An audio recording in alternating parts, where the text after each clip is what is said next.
Hello guys, welcome back to my channel. As you can see in the picture today, let's start the story of what if Naruto and Supergirl were in love and had control over all the elements. Here is short summary.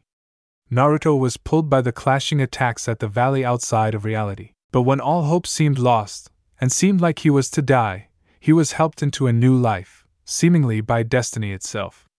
But before we start, if you want more amazing stuff like this, then be sure to subscribe to our channel and like this video. Also, if possible, share this video with your friends. Now let's start the story. Everything was gone. Looking around, Naruto could see nothing but endless light and color. He couldn't see Sasuke, couldn't see anything but the lights around him, burning his eyes. He felt short of breath, and gripped his chest, feeling the great hole that had been punched there from Sasuke's Chidori, feeling it healing even as he felt it, and the pain that shot through it at the single touch. "What's happening?" he wheezed, barely even managing to speak the words. "Am I dead? Where am I?" Nobody answered. He never expected anyone to. He was alone. All alone. Nobody to hear him. Nobody to answer him. Nobody to help him. "Sasuke!" he shouted. "Are you there?" Still, there was nobody. He was floating in a sea of nothingness. He tried to remember how he got there. Tried to remember anything. He remembered the mission. He was supposed to bring Sasuke back to the village after the boy defected. He remembered a valley. He remembered a fight. He remembered pain, and he remembered light. The very light that surrounded him, threatening to consume his very being if he allowed it. As another wave of pain erupted from his wounded chest, and he hunched up in pain, "Someone," he whispered, "please help me." His vision began to blur, but as if in answer to his plea, a new light appeared, shaped like a cross, with a loop at the top. A figure appeared before him, before all was dark. Waking with a start, Naruto was thankful that the lights were gone. The room was dimly lit with a few candles, and he found himself in a very comfortable bed, though the room was about as far from a hospital room as anyone could get. Sitting up, he still noticed some pain still in his chest, and he looked down, finding much of his body covered in bandages. They looked clean, like they had only just been changed, and he looked around, finally noticing the woman next to the bed. "You're awake," she said. "That's good, but you still need to rest. We let your body's unnatural abilities heal you, but you aren't fully back to normal yet." Naruto looked at her, taking in her appearance. She was human, that much he could tell. She had long, black hair which was tied back, tan skin, and green eyes. She wore a pair of greenish-blue pants, and a yellow shirt, embroidered with a small red gem around the collar. In her ears, Naruto recognized the shape of her earrings as that of the strange light that had appeared among the others before he passed out. "I'll be fine, but thank you," he said, sitting up further and propping himself up with pillows. "Were you the one who saved me?" The woman shook her head. "That was my husband," she said. "When he found you, you were close to death. He brought you here, and we've both been keeping watch on you while you recovered. My name is Inza." "How long was I out?" asked Naruto, rubbing his sore chest. "Nearly 4 days," replied Inza, a look of concern crossing her face for a moment. "Whatever happened must have taken a lot out of you. I think it best if my husband explains the rest to you." Closing her eyes, Naruto quirked an eyebrow as she seemed to talk to herself. "Kent, our guest is awake." After a moment of silence, she opened her eyes to continue speaking. "He'll be with us in a moment. Care for something to eat?" As she spoke, she revealed a cart next to her, and causing a fire to enter Naruto's eyes as he saw the many bowls of ramen.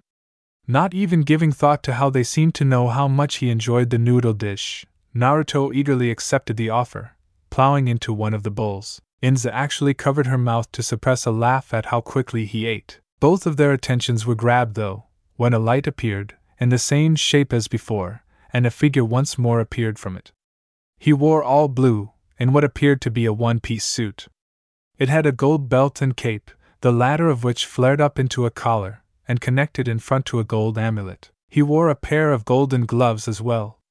But what really captured his attention was the helmet. It covered the man's entire head. Rather than eyes being visible through the eye holes of the helmet, there was only glowing voids of white.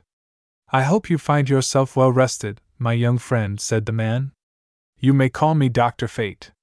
You've already met my wife, Inza. Naruto swallowed his great mouthful of noodles at the man, before placing the bowl down and clapping his hands together, giving the best bow he could in his awkward position. I thank you for your hospitality, and for saving my life, he said. Seriously, my name is Naruto. Yes, I know, said Dr. Fate, holding up his hand. Please forgive the intrusion, but after bringing you here, I entered your mind to try to find out what had happened, and also, to find out how you were healing on your own, and so quickly. So then you must know about the fox, said Naruto dejectedly, getting a nod from Fate. Indeed. While inside your mind, I came across the Kyuubi. I must say, the seal holding him back is very impressive. If it wasn't for the beast and the seal, you would have surely died in the fight against your friend. Naruto growled angrily at not only being reminded of his friend but also the hidden implication. If it wasn't for the fox and seal, I would have been treated better in the village, wouldn't have such terrible chakra control, and would have been trained properly. If it wasn't for the fox and seal, I very likely could have won the fight, he said. Fate seemed to think it over for a moment. Perhaps, he said, but the facts remain that you did not have proper training, and you did have the fox. Either way, you are lucky to be alive. Naruto grunted in irritation and pain, but conceded the point. What happened to me anyway? He asked. 1 minute, we were fighting, the next, I was alone in the light. The dark energies you were using to fight with empowered your attacks to the point that colliding together, it created a rift in the delicate fabric of space and time. I cannot say for certain what became of your friend, but I can tell you that you were flung to a place outside of your reality. How a 12-year-old managed to survive an experience like that, fox or no fox, is nothing short of amazing, said Dr. Fate. It was probably just luck, said Naruto. I've always been extremely lucky. I do not think so, replied Fate with a shake of his head. I don't believe that your survival was mere luck. Somehow, you managed to call out to me, which is how I found you. That, my friend, was not mere luck or coincidence. Then what was it? Asked Naruto, confused. Fate, replied the man with the golden helmet. It was fate that you survived and are in such good health. Fate that called me to you. That's crazy, said Naruto. Why would fate lead me anywhere but back where I belong? Perhaps because where you belong is not where you will find your purpose in life, said Inza, and Fate nodded. I could teach you much, said Fate. Help you find just what your purpose in life is. Why? Asked Naruto. I've never done anything for you. So why would you do all this for me? Call it my purpose, said Fate before teleporting away, Inza following behind. Even without being in the room, Fate's voice still echoed as though he were standing next to the blonde shinobi. The choice is yours and yours alone. Consider my offer, and give your answer when you are ready. Naruto just sighed, placing his hand on his head as he went back to eating the bowl of ramen sitting on his lap. Going through the few other bowls on the cart, he fell back to sleep on a full stomach. However, while his body rested, his mind was compelled to seek out the fox. The being may be full of hate and demonic power, but Naruto knew that the Kyuubi had far more years under his belt than even the oldest ninja, and would probably be able to give him at least a bit of advice on the subject.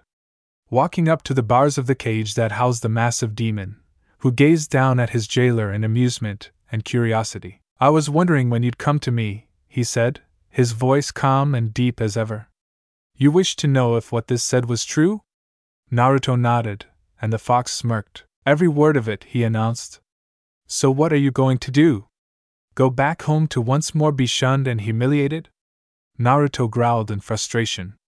What the hell do you mean? He shouted up at the giant monstrosity. I wouldn't be shunned or humiliated.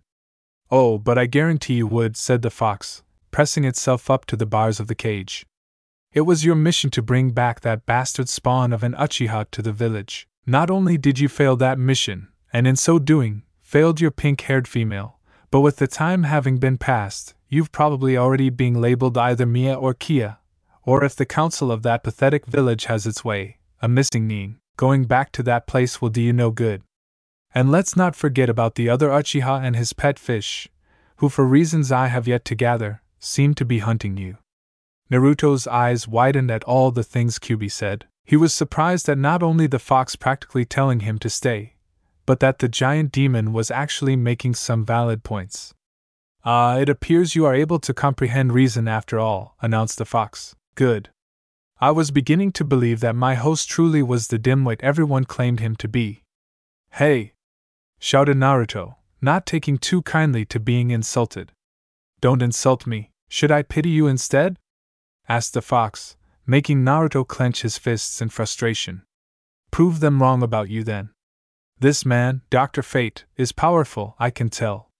And you are being offered the chance to learn from him, to become just as, if not more powerful, and you are actually debating not taking it? The fox said no more, and Naruto faded from the mindscape, falling into an uneasy sleep.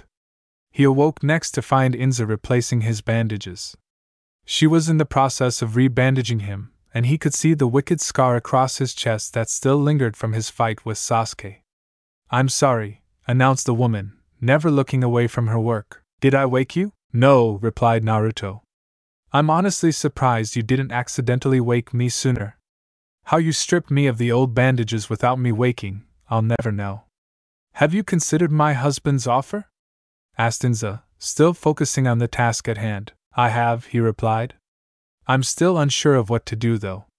I mean, the village is my home, but I feel as though I could learn so much here. Like I'm needed. Like my purpose lies here, and not the place of my birth. Take your time in making your decision, said Inza, replacing the last of the bandages. In time, you will know what it is you are meant to do. With a wave of the woman's hand, the supplies disappeared, making Naruto's eyes widen. I think I know how you removed my bandages, he said, looking at the work, before throwing his feet over the side of the bed, attempting to stand. But why didn't you just put new ones on the same way? Some things are better to do by hand, replied Inza, helping Naruto up and giving him support until he could grab something to hold onto. Moving to a cabinet, which when opened was far larger inside than it appeared outside, she pulled out walking stick and brought it to Naruto, who used it as support as he walked. Before they left the room, Naruto made a sudden realization, and grabbed the remains of his clothes, pulling the pants on over his boxers, which was all he had been wearing, and pulling on his black t-shirt. Feeling he was at least acceptable looking, he followed Inza, who teleported the both of them out of the room. Atop the large bridge, a lone figure stood, looking out over the dark skyline of Gotham City. Blue eyes, which were shadowed by the young man's hood, narrowed as he looked out over the home of the Dark Knight. Reaching a hand out and touching a finger to the ink pendant at the end of the chain around his neck, the golden ink glowed a bit, and Naruto began to speak. I still don't understand why you are sending me, Sensei, he announced, beginning to levitate and float slowly toward the city. You could just as easily send a message to the Batman yourself. Without a single moment's hesitation, his master of the last 3 years replied. Indeed, I could easily speak to Batman, Fate's voice rang in his ears. But I feel in a case such as this, a more personal touch is required. And you, my young student, have rarely ventured outside the tower since you arrived. Experience can be a brutal teacher, but at least you learn. Naruto sighed. There was no arguing with Dr. Fate. He supposed that wasn't always a bad thing, as the sorcerer was usually correct in such matters, but that didn't mean Naruto had to enjoy it. At first, Naruto was somewhat skeptical. After all, here were Fate and his wife Inza, performing amazing magical feats. Yet for the first 6 months, all he was instructed to do was read and meditate. For someone like Naruto, sitting still was almost impossible, but he learned that the benefits were by far worth it. Once he learned the patience and how to focus, he began learning simple magics under the 2 things such as levitation, and how to conceal himself and others from sight. And as time progressed, so too did Naruto's magical prowess. By no means a master, he was no slouch either. Hearing a screech, Naruto's eyes moved toward the road, watching as, before he could react, the armored van crashed into a telephone pole. In a flash, the apprentice sorcerer watched what appeared to be a woman shoot out of the vehicle and absorb into the lines, only electric sparks showing anything was wrong. Deciding to follow, Naruto glowed a bit, before his form faded to smoke and dissipated in the breeze. Shooting down the dark streets, the Batmobile moved quickly yet silently, gaining a few wide stares as it blasted past them. Inside, rather than the Batman, Batgirl was at the wheel. On the monitor, her masked mentor himself, taken to the skies on a mission of his own. The driver's recovered, and there's been no sign of Livewire, she said, Batman's face still etched in the frown he always wore. She was used to it at that point. I'll be back in Gotham in less than 48 hours, he announced, and though it wasn't quite apparent in his tone, Barbara had learned to pick out the subtle characteristics that showed he was worried for her. In the meantime, be careful. I'll see about getting you some special help, if I need it, she replied. Livewire's probably on her way back to Metropolis by now. As though the universe was answering her, a bright light attracted her attention outside, watching the power lines shoot sparks as though a surge of electricity was forcing its way through. Sharply cutting the corner, Batgirl began to floor it, trying to follow the electric-powered villainess. Soon she came into view, out of the power lines, sitting atop the pole casually, and sending off sparks something fierce. Standing, Livewire scowled. Just what I need, she said. Another killjoy in a cape. As the Batmobile neared, she timed her leap and jumped down, landing on the vehicle. As Batgirl hit the brakes, the blue-haired villainess used her electric energy to magnetize herself to the hood so as not to be thrown off. Hi, she said with a wave as Batgirl looked on in shock. I'm Livewire, she continued, standing. We haven't been formally introduced, so I'm taking the initiative. Using the power lines she had just exited, she began trying to fry the car and the person inside. Neither noticed the blue eyes, watching the whole incident from the shadows. In Metropolis, a young blonde girl sat in a dark apartment, speaking on the phone in a bored tone. Yeah, ma, I would be house-sitting for Clark the 1 week Metropolis is dead quiet, she said, absent-mindedly sketching in a notepad, drawing a picture of herself flying over the city. Supergirl saves Metropolis written across it like a newspaper headline. So far, the biggest thrill has been Rita sorting his mail. Hearing a buzz, she sat up straighter. Whoops, that's another call, she announced. I'll talk to you later. Switching to the other line, she answered. Hello, Dullesville Central. Is Clark Kent there? Karen narrowed her eyes at the deep, dark voice on the other end. No, she replied, a little curious and a tad suspicious. For reasons she couldn't explain, something about the voice seemed familiar, but she couldn't place it. May I ask who's calling? A friend, was the simple reply from the other end. It's critical that he gets this message. Shoot, Kara replied back, gripping her pencil and paper to take the message. She slowly began to smile as he spoke. Livewire has escaped in Gotham, the voice said. If he wants to get on top of the story, he should get here right away. Do you understand? While Kara couldn't be too sure, she thought she had a pretty good idea who the mysterious voice on the other end of the line was. Who is this? She asked. Sounds like a cape to me. Her answer was the sound of the call being disconnected, and her smile grew larger. Going back to her drawing, she quickly crossed out Metropolis, putting Gotham in its place as she quickly grabbed and threw on her hero clothes. And like a bullet, she shot out of the open window, rocketing toward her destination. Back in Gotham, Livewire's assault on the Batmobile was beginning to get through the vehicle's defense. Deciding to eject rather than fry, Barbara flipped a switch and a pair of hand grips extended from the roof, which she grabbed and held tight as the panel blasted upward, causing Livewire to break into a coughing fit from the smoke. Once Batgirl reached high enough, a pair of wings extended from the roof panel, turning into a glider, which she used to try and put some distance between herself and the villainess. As she landed, sparks shot from a nearby lamp post as Livewire appeared from it. Nice move, she announced, her hand raised and arching with electricity. Here's one of mine.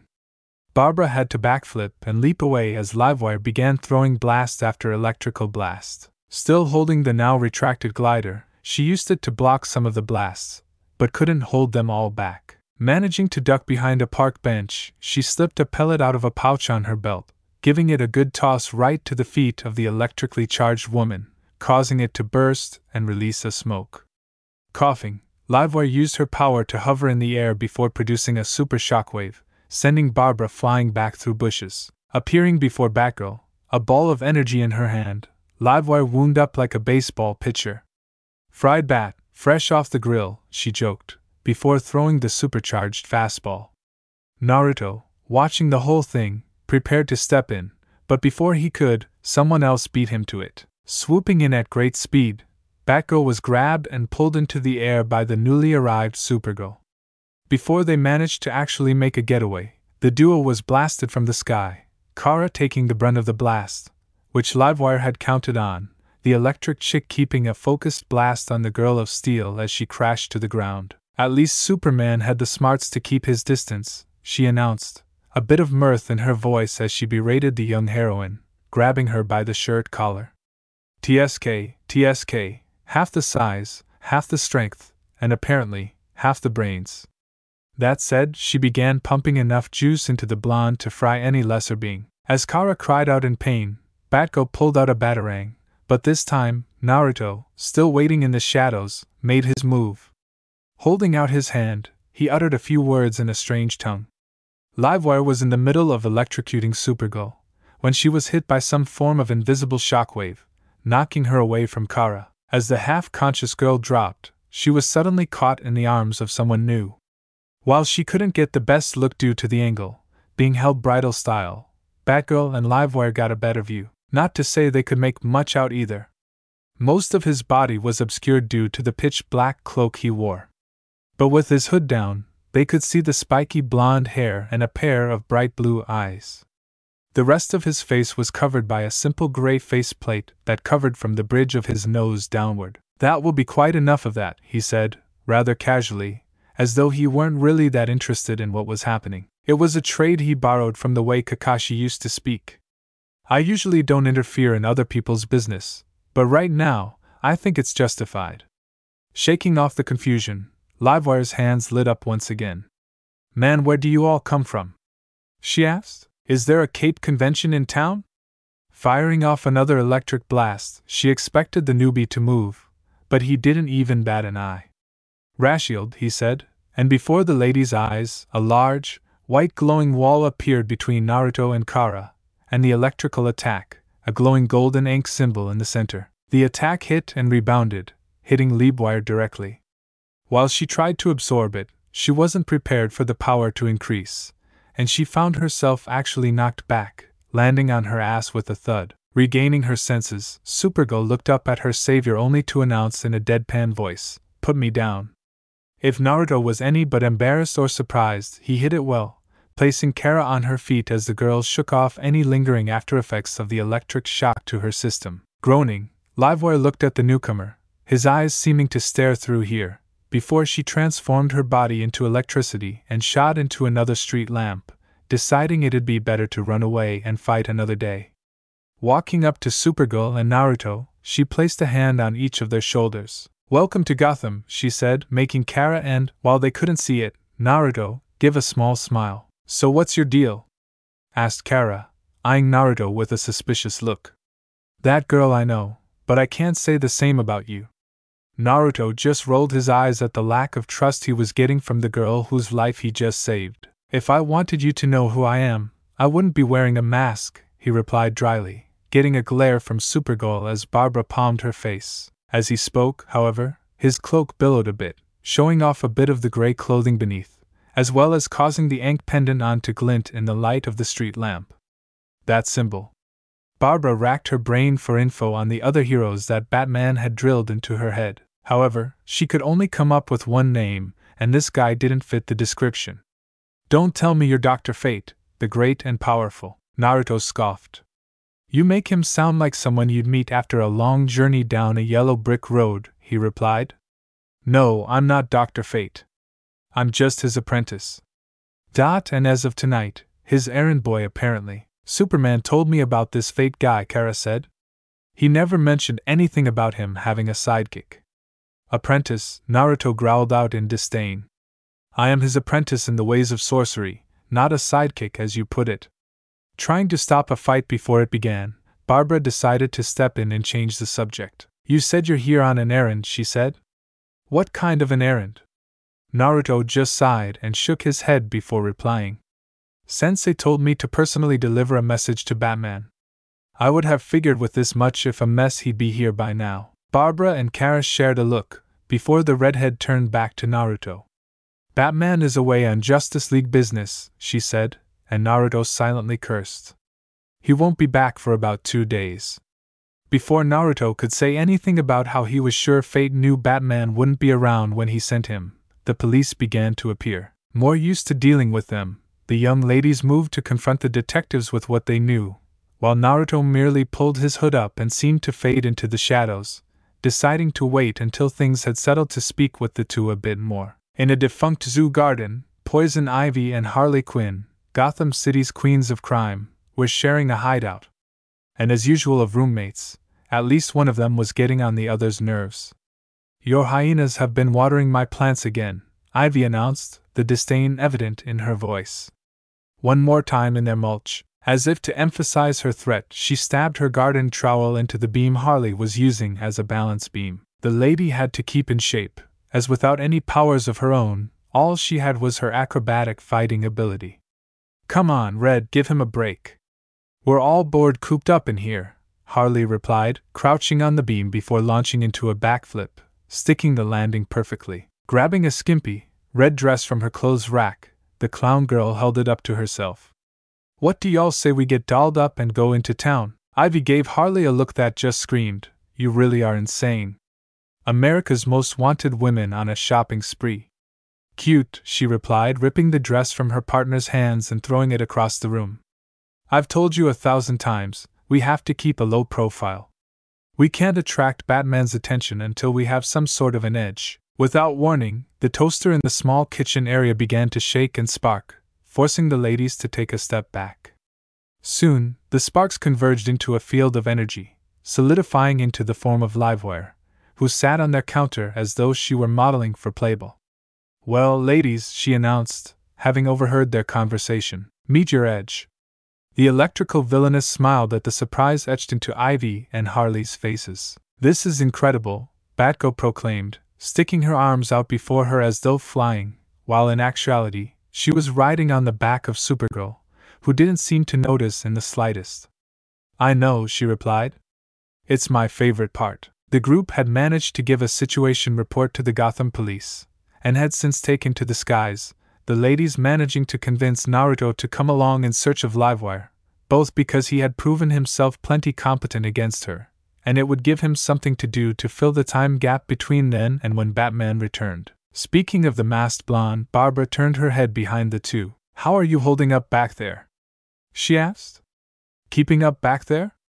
Naruto just snorted, his head the only visible part of him, the rest of his body a billowing black cloud of smoke. He would have much preferred to stay on the ground, but it didn't mean he couldn't fly with the best of them. "I won't be breaking the sound barrier anytime soon, but I can hold my own," he replied. "The sooner we find Livewire and get her into custody, the sooner I can get my message to the Batman and get home." "You really don't like the outside world, do you?" Supergirl asked, looking to see the Smokey being at her side. She still didn't know much about him, but if he worked with Dr. Fate, he obviously couldn't be all bad. But then there was the magic. Kara wasn't too fond of it, being the only thing besides a red sun or kryptonite that she and her cousin were vulnerable to. "I've spent the last 3 years of my life under the tutelage of Fate," Naruto replied, reminiscing. "In that time, I have only left the Tower of Fate once. I grew up in a place far different than anything you would know. The tower became my sanctuary. Fate thinks I've grown too accustomed to it, which I'm sure is the reason he had me with his message to Batman." "What did you do before you came under Dr. Fate's wing?" asked Kara, trying to discover everything she could about the newcomer. She realized that it was probably strange that her questions were all directed at him rather than a few at Barbara, but at least she and Batgirl knew of each other. She couldn't say the same for Naruto. "I grew up in a dimension outside of this one," replied Naruto. Normally he wouldn't reveal even that much, but being as he was around fellow young heroes, he realized they probably wouldn't find him as crazy as the average person might. Hell, Kara was from another planet, she would at least understand, and indeed she did, nodding for him to continue. "We were a more militaristic society in a sense. When a child reached a certain age, they got a chance to join the Shinobi Academy and enter into the village forces. I and my team were on a search and recover mission to bring back a rogue shinobi. It was by accident that Fate managed to rescue me. I would have died without his intervention. So your people trained young children how to be warrior? Asked Barbara, concerned. Doesn't that seem a little barbaric?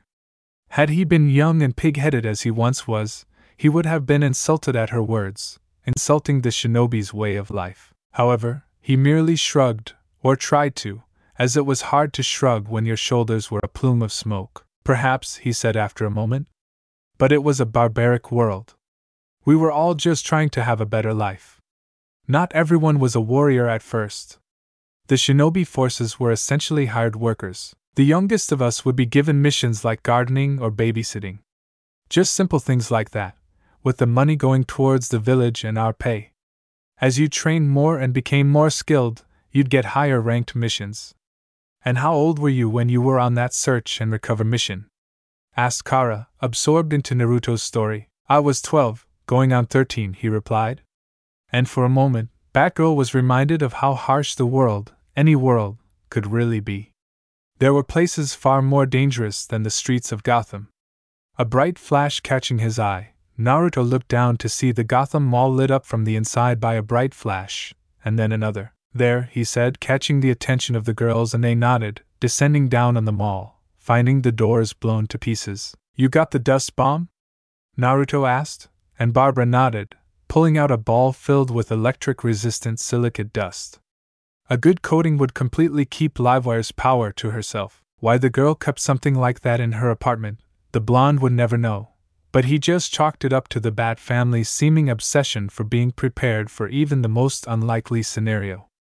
Good, he said before he moved into the shadows, disappearing without a trace. His voice, however, still some clear as day. I'll be waiting in the wings in case something happens. As the girls moved in to snare the electric-powered villainess, Naruto moved silently within the shadows themselves. Naruto was always stealthy, but with the proper application of magic, his ability to move around unseen and unheard was brought up to 11. Keeping his eyes and ears open, he moved with the young ladies to where Supergirl had spotted Livewire. But before they got to her, Naruto felt a clone disperse, and felt the memories meld into his own. There were others here, probably working with their intended target. Deciding to take care of them before they became a problem, Naruto left the two heroines to their own devices while he slipped through the shadows to where his clone had dispelled itself. Arriving quickly, he spotted two people he recognized. While he hadn't left the tower, he still kept up to date on what was going on in the new world he was in. So he easily was able to recall what he knew and deduced the identities of the two ladies, Poison Ivy and Harley Quinn. Two dangerous women, but Naruto was no stranger to threats. Getting a great idea, he suppressed a chuckle. Spying the large vine-like plant that was aiding Ivy, he popped out of the shadows for only a second, making sure to choose an exit point that was unseen by the two and pointed at the vines in much the same way a child does when they pretend to have a gun. Zacker, he whispered, being careful to only shoot a small burst of lightning. It hit its mark and did exactly what he planned, lighting the living plant on fire. As Ivy and Harley turned to see what was happening, Naruto slunk back to the shadows. Letting out a scream, Ivy turned and began to run for fire alarm to activate the sprinklers. The money wasn't worth the loss of one of her precious babies, but as she took a step, a hand phased through the floor beneath her, grabbing her ankle and causing her to fall forward and hit her head, knocking her out cold. Her plant gave off something of a shriek, before withering and burning out. "Red!" shouted Harley, trying to rush toward her partner, but before she could move, Naruto phased up behind her and gave her a swift chop to the back of the neck, putting the clown queen into a state of unconsciousness as well. Catching her before she could hit the ground, he placed her down. Sighing and shaking his head, he snapped his fingers. In a flash of light, both women were bound in iron chains, ensuring that they wouldn't be escaping any time soon. Creating two shadow clones, he had each pick up a villainess over their shoulders, and the three Narutos began moving out to see if the girls were finished. He was not disappointed to find Livewire out cold as well, covered in the gray silicate. Both Barbara and Kara seemed surprised as he and his clones came in, dropping the crime queens next to their temporary partner. Kara for the fact that she had missed the two in her sweep of the building with her X-ray vision, Batgirl at the fact that the blonde managed to take them both down on his own. Shaking her head, Barbara flipped a switch on her belt, sending out a signal that would bring the police to their position. Well, that was easier than expected, Barbara announced, causing Naruto to chuckle. So what should we do now? Asked Kara, looking to the other two. Batgirl just grinned a big grin. We just took out 3 baddies without help from Batman, Superman, or Dr. Fate, she replied. Now we celebrate. Kara smiled back as the two high-fived. Naruto just shook his head. I would, but I can't, he said, and both girls looked at him oddly. Batman won't be back in Gotham for a while yet, so I should find a hotel to stay at for the next day or 2 until I meet up with him. Barbara shook her head. You can both come stay the night at my apartment, she replied. It'll be great. We can throw in a movie, get some pizza, some ice cream, and then in the morning I'll see if I can't get a line to Batman that you want to talk to him. Sounds perfect, Kara said, putting an arm around Barbara. Naruto chuckled nervously, putting his hands up defensively. I don't know, he said, but Kara hovered in the air, getting up close to the blonde and looking him in the eye. What's this? She asked, a bit of mirth and definitely some teasing in her voice. Big Mr. Magic embarrassed about sharing an apartment with 2 girls. Naruto swallowed nervously at how close the other blonde was. This had been the first time in 3 years that he had had real contact with girls anywhere near his age, and now here was one that he had to admit was very cute, and she was right up in his face, staring into his eyes with her own bright blue eyes. Were she to use her X-ray vision, she'd be able to see the blush that was burning beneath his mask. Make the ice cream rocky road and you've got a deal, he said, trying to focus on something other than the pretty girl 3 inches from his face. As the police sirens drew near, Naruto again slunk into the shadows, though this time it was to clear his head rather than to avoid police questions. Supergirl and Batgirl shared a laugh before high-fiving again. Pizza, Barbara announced, having just closed the door on the pizza delivery guy, bringing 3 boxes over to the table, each of the 3 taking one and opening it up, taking in the beautiful scent of melted cheese and an assortment of toppings. Deciding to watch something that would take up plenty of time, they had opted to watch The Lord of the Fellowship of the Ring, and were debating whether or not they could manage the entire trilogy that night. Both the girls started digging in, but stopped to take a peek as Naruto reached up with one hand and undid his mask, showing them his entire face for the first time that night. As he began eating his own pizza, he began getting the distinct feeling of being watched. Turning toward the 2 ladies on his left, he took note that while Barbara had taken a good look at his face and went back to her pizza, Kara was a little more enthralled. Can I help you? Asked Naruto, snapping the girl out of her musings, this time making her blush and turn to watch the movie. Barbara was laughing on the inside, the older girl finding that the whole exchange was better than a soap opera. She just hoped things would last.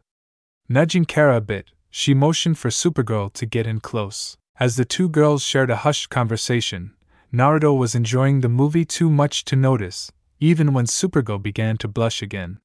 Feeling Kara move in closer, he began turning as she quickly gave him a light peck on the cheek. I never did thank you for saving my butt out there tonight, she said, sounding as though it was the most obvious thing in the world. The pair's blushing was at a level that it almost glowed in the dim light. Any time, replied Naruto, rubbing the back of his head, sheepishly. Barbara was almost wishing she could trade in her pizza for popcorn. The interactions between the 2 were way better than the movie. Hearing her laptop's alarm, signaling a request for a video chat, she pulled it out and popped it open, coming face to digital face with her mentor. I hear things went well. You managed to not only recapture Livewire, but brought in Harley and Ivy as well. Recognizing the voice, Kara smiled and moved into the view of the webcam. I knew that was a cape that called, she said, and the image of Batman went to split screen. Superman appearing on the monitor now. House sitting wasn't as boring as you thought, the Man of Steel asked his cousin. The whole league is impressed with you too. Us 3, Barbara corrected, making Batman and Superman to share a look. Maybe I'd better have him explain. As she was handing the laptop over to Naruto, he quickly pulled up his mask, figuring he'd be easier for Batman to recognize if he was wearing it. I know you, Superman said in surprise. You're Dr. Fate's sidekick. Naruto growled a bit, and the girls had to put their hands over their mouths to hide their grins.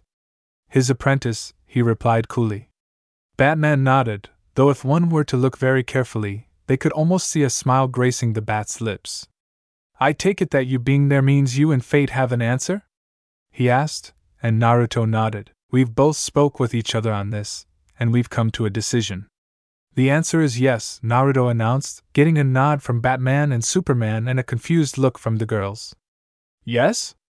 Asked Kara. Yes to what? She looked at the two senior heroes for answers, and frowned when she noticed Superman began to rub the back of his nervously. Well, you see, he began, but Batman, being the more blunt, cut him off and got straight to the point.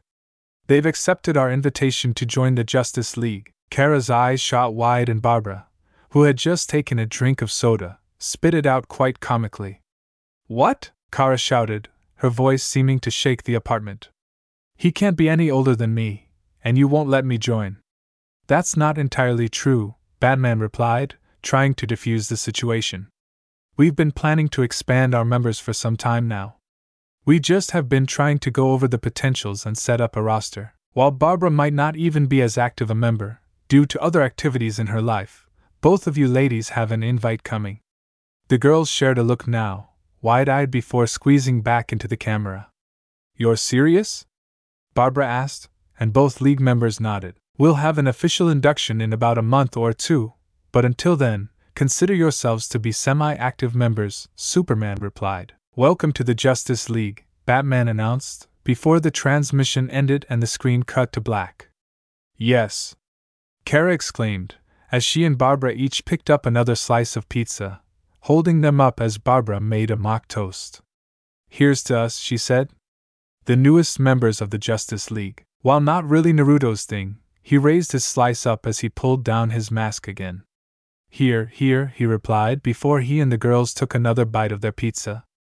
Even to the shinobi, it tasted just a bit more satisfying.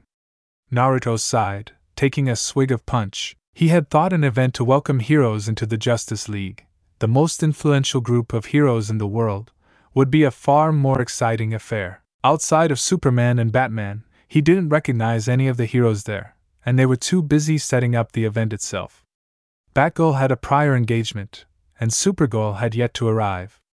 After the incident with the Villain Girls 3, he and the superheroines had kept in touch. While not at all skilled in the use of most technology, Naruto at least knew how to operate email, texting, and cell phones.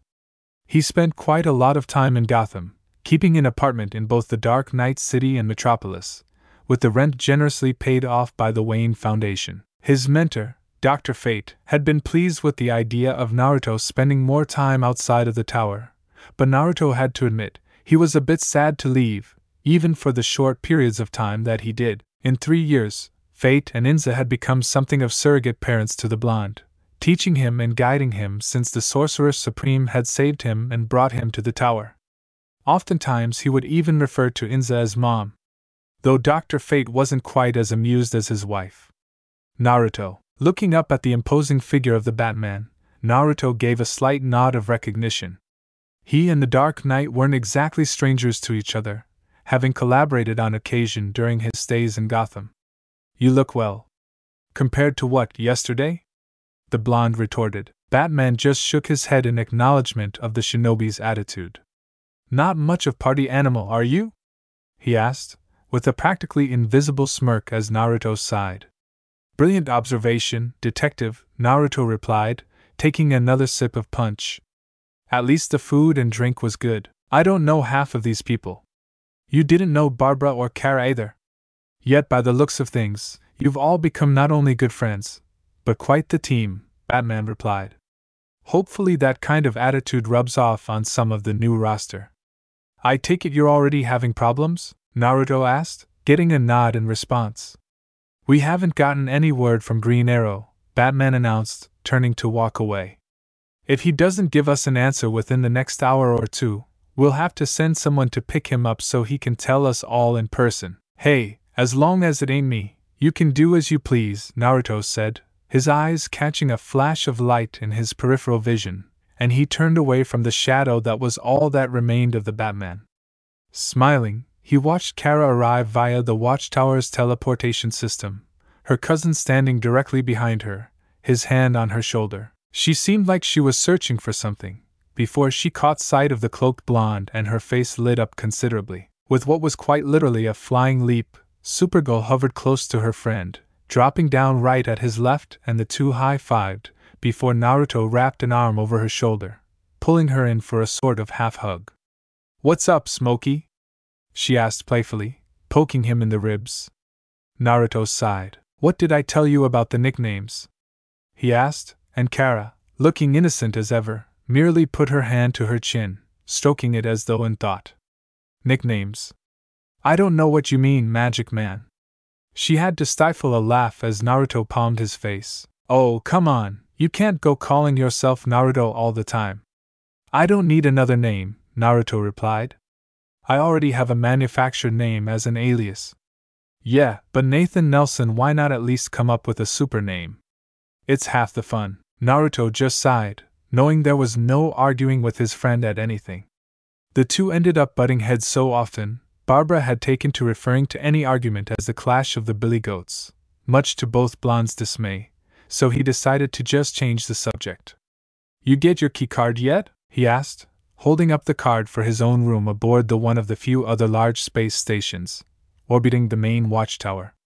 Naruto had already moved enough stuff into his room to make it comfortable, giving him yet another place to stay if need be or if he was on call. Holding up her keycard, Kara smirked. "Cal gave me mine this morning," she replied. "For a while there, I thought he wasn't gonna give me my own room. I'm not that overprotective, am I?" Turning toward the Man of Steel as he descended to the floor, Naruto held out his hand and shook hands with Superman. "In a word, yes," Kara replied, as Superman put on an expression of mock hurt before the two began laughing it off. For all of Superman's overprotectiveness, he really was a pretty laid-back guy, especially around his cousin. It made Naruto feel a bit left out though, as while always a stern mentor and true friend, Dr. Fate was never really as close with Naruto as a father, though the shinobi still looked up to Fate that way. At least Inza allowed herself to get closer to the blonde, and he was grateful for that. While Kara at least kept Naruto entertained, he couldn't hide his boredom much, even after Green Arrow was picked up by the conveniently color-matched Green Lantern, John Stewart. He listened a bit to Superman's speech about the role of the League in global affairs, as well as organization. His teacher, that said, the man with the golden helmet, vanished in a light show, taking the form of an ink. As it vanished, Naruto just shook his head. Dr. Fate wasn't much for gatherings either, but it was more likely he wished to spend the rest of the evening with his wife. Perfectly understandable. Inza was an amazing woman. Naruto wished he could be so lucky as to find a love as deep as the Nelsons. Naruto. Hearing his name called, Naruto looked up to see Green Lantern and June Jones, the Martian Manhunter. They seemed to be scanning the crowd rather than seeking him personally. It was John who spoke. "Supergirl, Captain Atom. Looks like you guys get to show your stuff first." Naruto and Kara shared a look, the girl much more enthusiastic than the boy, before both flying up to the control center where the Lantern and Captain Atom, a tall, muscular man in what seemed to be a full-body bluish-white suit, even complete with skin tightness around the face. "Come on," Lantern said, motioning for the three to follow. Walking through the corridors of the watchtower, John began to debrief them on their current mission. It wasn't until the subject of radiation came up that Naruto really began to question the details. "What exactly do I have that can contribute to a moving radioactive accident?" he asked, turning the attention of all of them toward himself. "What?" he asked, defensively. "I'm a magic user." "We picked you because you're a magic user," John said. "It may be useful in containing whatever's going on down there. Captain Atom's here because of his knowledge of and powers based on radiation, and Kara is here because we needed some muscle, and I hear you and her work well together." "All right, as long as there's a good reason," Naruto replied, shrugging. As they were about to enter the elevator which would take them to the hangar, the door was kept from closing by the arm of Green Arrow, who wedged his way into the elevator. "Oh no you don't," the Archer said. "I need a lift back to Earth, and I'm not going to have you playing pinball with my molecules again." Lantern sighed at how stubborn Arrow was, but nodded. "Fine," he conceded. "You can come tag along with us, and we'll drop you off after the mission." "All right." Arrow nodded as the elevator opened in the hangar, several javelins being maintenance, a few ready for takeoff. Entering one of the prepared vehicles, the group of heroes strapped themselves in, the lantern dropping into the pilot's seat. Naruto let out a nervous sigh, prompting a raised eyebrow from the archer. "What's wrong with you?" he asked, and Naruto's grip tightened on his armrests. "I hate this thing," he replied. "Flying around like this just makes me nervous." Captain Adam just turned to look at the cloaked blonde. "But can't you fly?" he asked, and Supergirl just sighed before answering for Naruto. "He's fine when he's out in the open," she said. "He's just not so big on being surrounded by metal and circuitry." "Claustrophobia?" Green Arrow asked, and Naruto shook his head. "I just am a lot more comfortable when I'm the one holding myself up," he replied, and all the flyers actually had to agree with him on some level. Supergirl wasn't keen on being cooped up in the Javelin either. At least Captain Adam and John were used to flying in vehicles as much as on their own. "According to Batgirl, he doesn't even go near Batman's plane," Kara continued, getting a glare from Naruto beneath his hood. "Kara, too much information," he sighed, his knuckles beginning to turn white with how tightly he was gripping the armrests as the engine fired up and the Javelin took off at high speeds. "Don't worry, Kid," Arrow announced. "Statistically, flying is still one of the safest ways to travel, you know." "Give me a good teleport any day," Naruto countered, Arrow shaking his head at the blonde's stubbornness. "What's so bad about flying?" Lantern asked, and Naruto's face seemed to sink further into the shadow of his hood.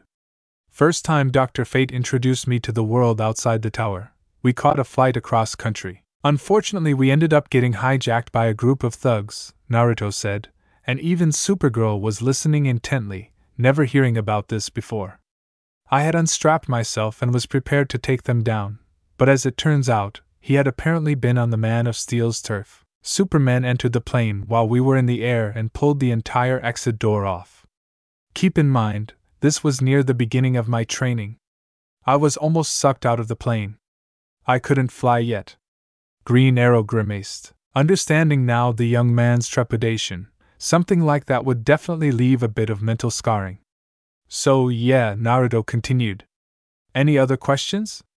When nobody spoke, Naruto sighed, before closing his eyes and beginning to calm his nerves with a bit of meditation. Kara, getting up and sliding into the seat next to Naruto, took his hand so he'd have something besides the armrest to get a grip on, a move that did not go unnoticed by the archer in the group. "You too?" he asked, and seeing as Naruto was already in something of a trance, blocking out everything else, Kara was the one forced to defend them both. "Whoa! No, not like that," she denied. "We're just really good friends is all." Green Arrow just held up his hands defensively. Okay, sorry," he replied. "Just a little bit of curiosity, that's all."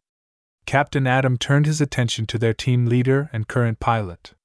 "Who is the magic kid anyway?"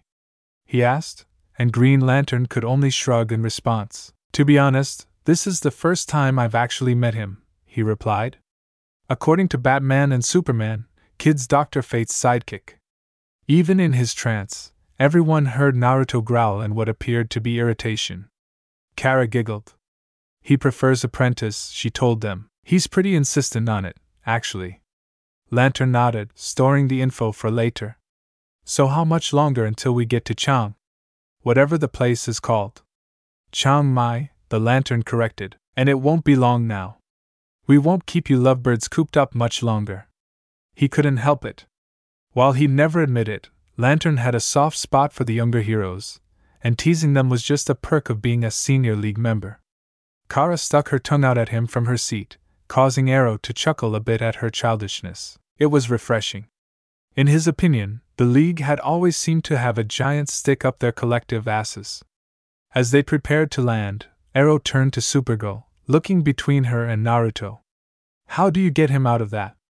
he asked, and a smile appeared on Kara's face that one might call creepy. "Like this," she replied, reaching behind Naruto and smacking him in the back of the head. With her strength, his head shot forward and whacked the seat in front of him. Snapping his head to look at his fellow blonde, Naruto looked as though he was prepared to chew her out, but instead, just uttered one thing. "Oh, Just because he could heal, didn't mean he didn't feel pain, and no matter how tough he was, a hit from Supergirl hurt. You could have just given me a shake, you know. Yeah, but what would be the fun in that? Kara asked innocently. Arrow was having trouble keeping himself from laughing, and even John cracked a smile. All right, you two, he announced, bringing the javelin to an easy touchdown and standing. We have a job to do, so try to act professional. Yeah, Naruto said, looking straight at Kara. Be professional, Supergirl. Kara's tongue once more shot out, this time aimed at Naruto, who because of his mask couldn't return the gesture.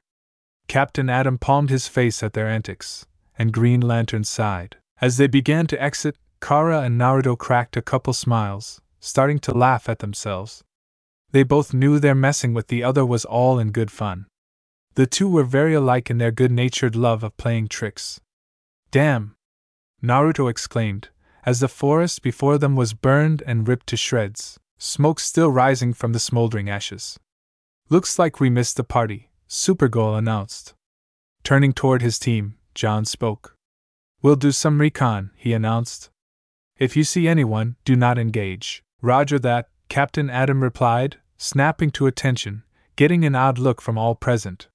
You can just say okay, he said, and Captain Atom didn't even change his expression as he answered. Okay. Kara and Naruto just shared a look as he passed. Both getting the same idea, they both gave mock salutes when the radioactive man wasn't looking. With a sigh, Supergirl followed the two older heroes, with Naruto following closely behind. Taking a sip from a water bottle, Green Arrow also exited the javelin. Just in time, as it turned out, as he was able to see the military men all training their high-powered weapons on the other heroes. Hey! He shouted, trying to get their attention. Also just in time, as the group turned as the military personnel launched a rocket at them. Lantern prepared to put up a shield, but Naruto beat him to it. Re-shield.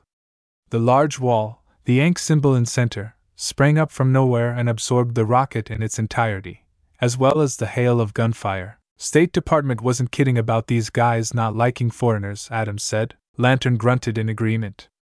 It's crazy, he said. There's just no reason for it. Supergirl clenched her fists. I'll give him a reason, she replied. Before she could actually do anything, Naruto held her back. We came here to help them, not to fight, Lantern shouted, Green Arrow running up to help. So you're gonna just stand here until they run out of RPGs? Arrow asked incredulously. If this radiation thing is as bad as we think, a lot of innocent people are going to get fried. John seemed to contemplate for a second too long. Lantern, he's right, Naruto shouted. We need to end this now. Nodding, John used his ring to send a massive shockwave outward, taking out all the soldiers. The men yelled in terror as the wall of light knocked them all over, scattering their weapons, which were collected by the Green Lantern, tendrils of light grabbing and encasing each gun. The sound of helicopter blades caught the group's attention, and they looked skyward to see the chopper descending into their pseudo-battlefield, and more men, higher-ranked military men, stepped out to greet the League members. My apologies for the fireworks, the leader announced. Colonel Kim here was a farmer before the revolution. He doesn't know who you are. I am General Kwan, and most flattered that the Justice League has honored us with your presence. But I must ask why. As leader of the team, John stepped forward to address the general. You had some sort of nuclear accident, he replied as though the answer was obvious, but Kwan just waved it off. A minor problem, he said, fully under control. John didn't seem convinced. If it's all the same to you, I think he was interrupted by the general, who seemed rather aggravated now. It's fully under control if it's all the same to you, he stated. I apologize, but we did come a long way to help, Naruto countered, but was also interrupted by Kwan, who tipped his hat. Your help is not needed here, now goodbye. As he walked away, the League could only stare in disbelief. Night fell, and the team hung back in the javelin, concealed within the forest. The Leaguers had Zun on the video screen. I'm telling you, Zun, it took every ounce of my restraint not to part that guy's hair with my ring, John said, the irritation evident in his voice. You did the right thing, replied the Martian, but everything is not under control. It's getting worse. The other Leaguers nodded before Green Arrow spoke up. Don't you get it? He asked. They don't want anybody to find out about the accident. And they don't care how many of their people they have to lose to keep it quiet. John only glared at the man, his green gaze penetrating him. This isn't your concern, he replied, startling the archer for a moment at the change in demeanor. First they wanted him in the League, but now that he thought he should help, Lantern turned him down. Turning, he walked away, knowing it wouldn't do any good to try and argue with Stuart. Sighing, John turned back to the monitor. He's got a point, the Lantern conceded. Maybe we should go back, and no, June stated. We can't just do whatever we want. We have to respect the government's wishes, no matter what we think of their policies. John turned to see Supergirl run into the room. Green Arrow's gone, she continued, Cap Atom moving in behind her. And so's the Geiger counter. Lantern narrowed his gaze in irritation at the impulsive man. Well, let's go find him before he gets in any trouble, he replied, as he and the rest of his team exited the ship. Lantern, Kara, and Atom took to the skies, while Naruto sunk into the shadows, releasing almost 100 clones within and had them scatter. If an animal so much as shit in those woods, he would know almost instantly. However, his clone dispelled quicker than usual, and his eyes widened at the memories he received. Mother of God, he whispered, moving quickly through the dark to try and head off whatever that monstrosity was. The driver of the truck closed his eyes, more than prepared to die as it began to fall from the bridge. But as it fell, two objects zipped past the windshield and embedded themselves into the bridge, a steel cable attached to each, temporarily halting the driver's imminent demise in the canyon below. One broke, causing the truck to dip further off the bridge. Another line shot across into the bridge, and the driver of the truck watched a figure zip down, using a bow to slide across the line. Making it to the vehicle, Green Arrow held his hand out to the driver. Come on! He shouted, the final cable beginning to fray and break. As it finally snapped, and the truck began to plummet into the canyon below, the soldier driving managed to grab the hand of the archer, who managed to grab him from the vehicle. As Arrow managed to pull them both up, the general they had met earlier walked up, a foul look upon his face. I told you to stay away, he shouted, storming up to the archer, flanked by two of his men. Arrow glared beneath his mask, staring right back into glare of General. Hey, I'm just trying to help, he argued, but the general was having none of it. General Quan was completely furious that Green Arrow hadn't done what he told him. Neither noticed the rumbling in the distance over their argument. I told you, we have the situation under control. The rumbling had increased and now caught the attention of all on the bridge. Looking over behind Arrow, who looked over his own shoulder, they all widened their eyes in shock, as a giant, flaming monstrosity towered between the mountains. It pointed its large, arm cannon at the soldiers and hero, charging up what was sure to be a very powerful blast. A scream broke them all from their shock-induced stupor, and all of them men began running away in panic as the mechanical monster sent a destructive beam of heat straight into the bridge they were on, destroying most of it and nearly collapsing what was left. Arrow had just managed to push General Quan out of the way before the blast was upon them, narrowly avoiding getting incinerated. Arrow leapt back to his feet, bow at the ready, but the monster merely turned and began walking away, uncaring. Gritting his teeth, the archer shot a line to the still supported piece of bridge and swung himself over the canyon, racing as fast as he could to try to head of the metal giant. Finding a vantage point, he watched a garrison of tanks attempt to blast the mechanized monster into oblivion. To no avail, it seemed, as the thing just kept on coming, using its arm cannon to blow the tanks to kingdom come. A few men managed to escape their tanks in time, but Arrow was willing to bet that many more did not. As the monster moved toward the gorge, where a large group of peasants stood helplessly, unable to cross and get away, Arrow readied a few explosive projectiles. As it turned out, he didn't need to use them quite yet. Bao Zakeruga. Turning to where the voice came from, Green Arrow's eyes widened at the sight of what could only be described as a dragon made from lightning, with the biggest pair of jaws he had ever seen on anything in his life, shoot straight at the metal giant. Looking for its source, he looked down below to see Naruto, arms outstretched, the electric dragon projecting from his fingertips.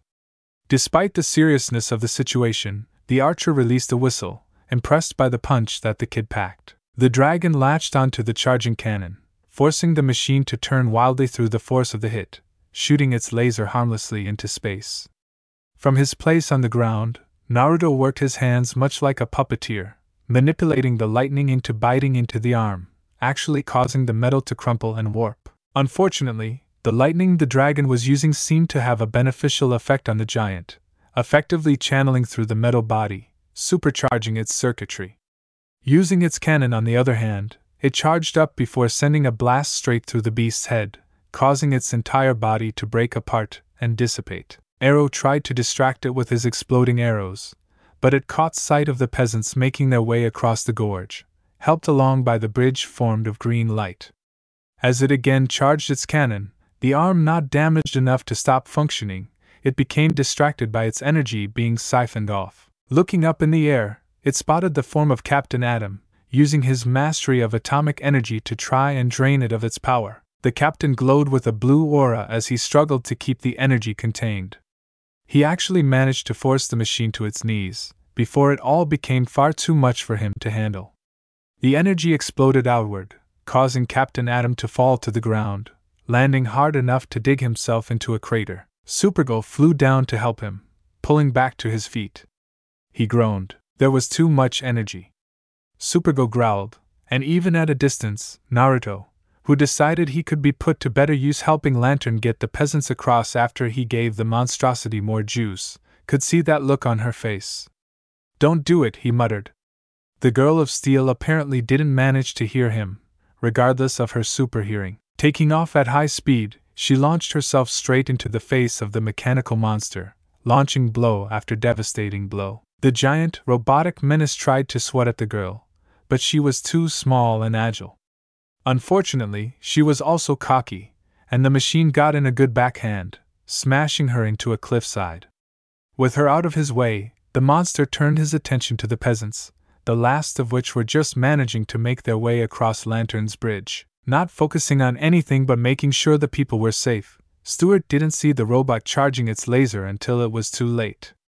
Turning just in time, he placed a shield bubble around himself with his ring, trying to deflect the heat beams outward. Landing on the other end of the gorge with two elderly men, Naruto turned to see the Green Lantern's shield beginning to crack under the heat and pressure.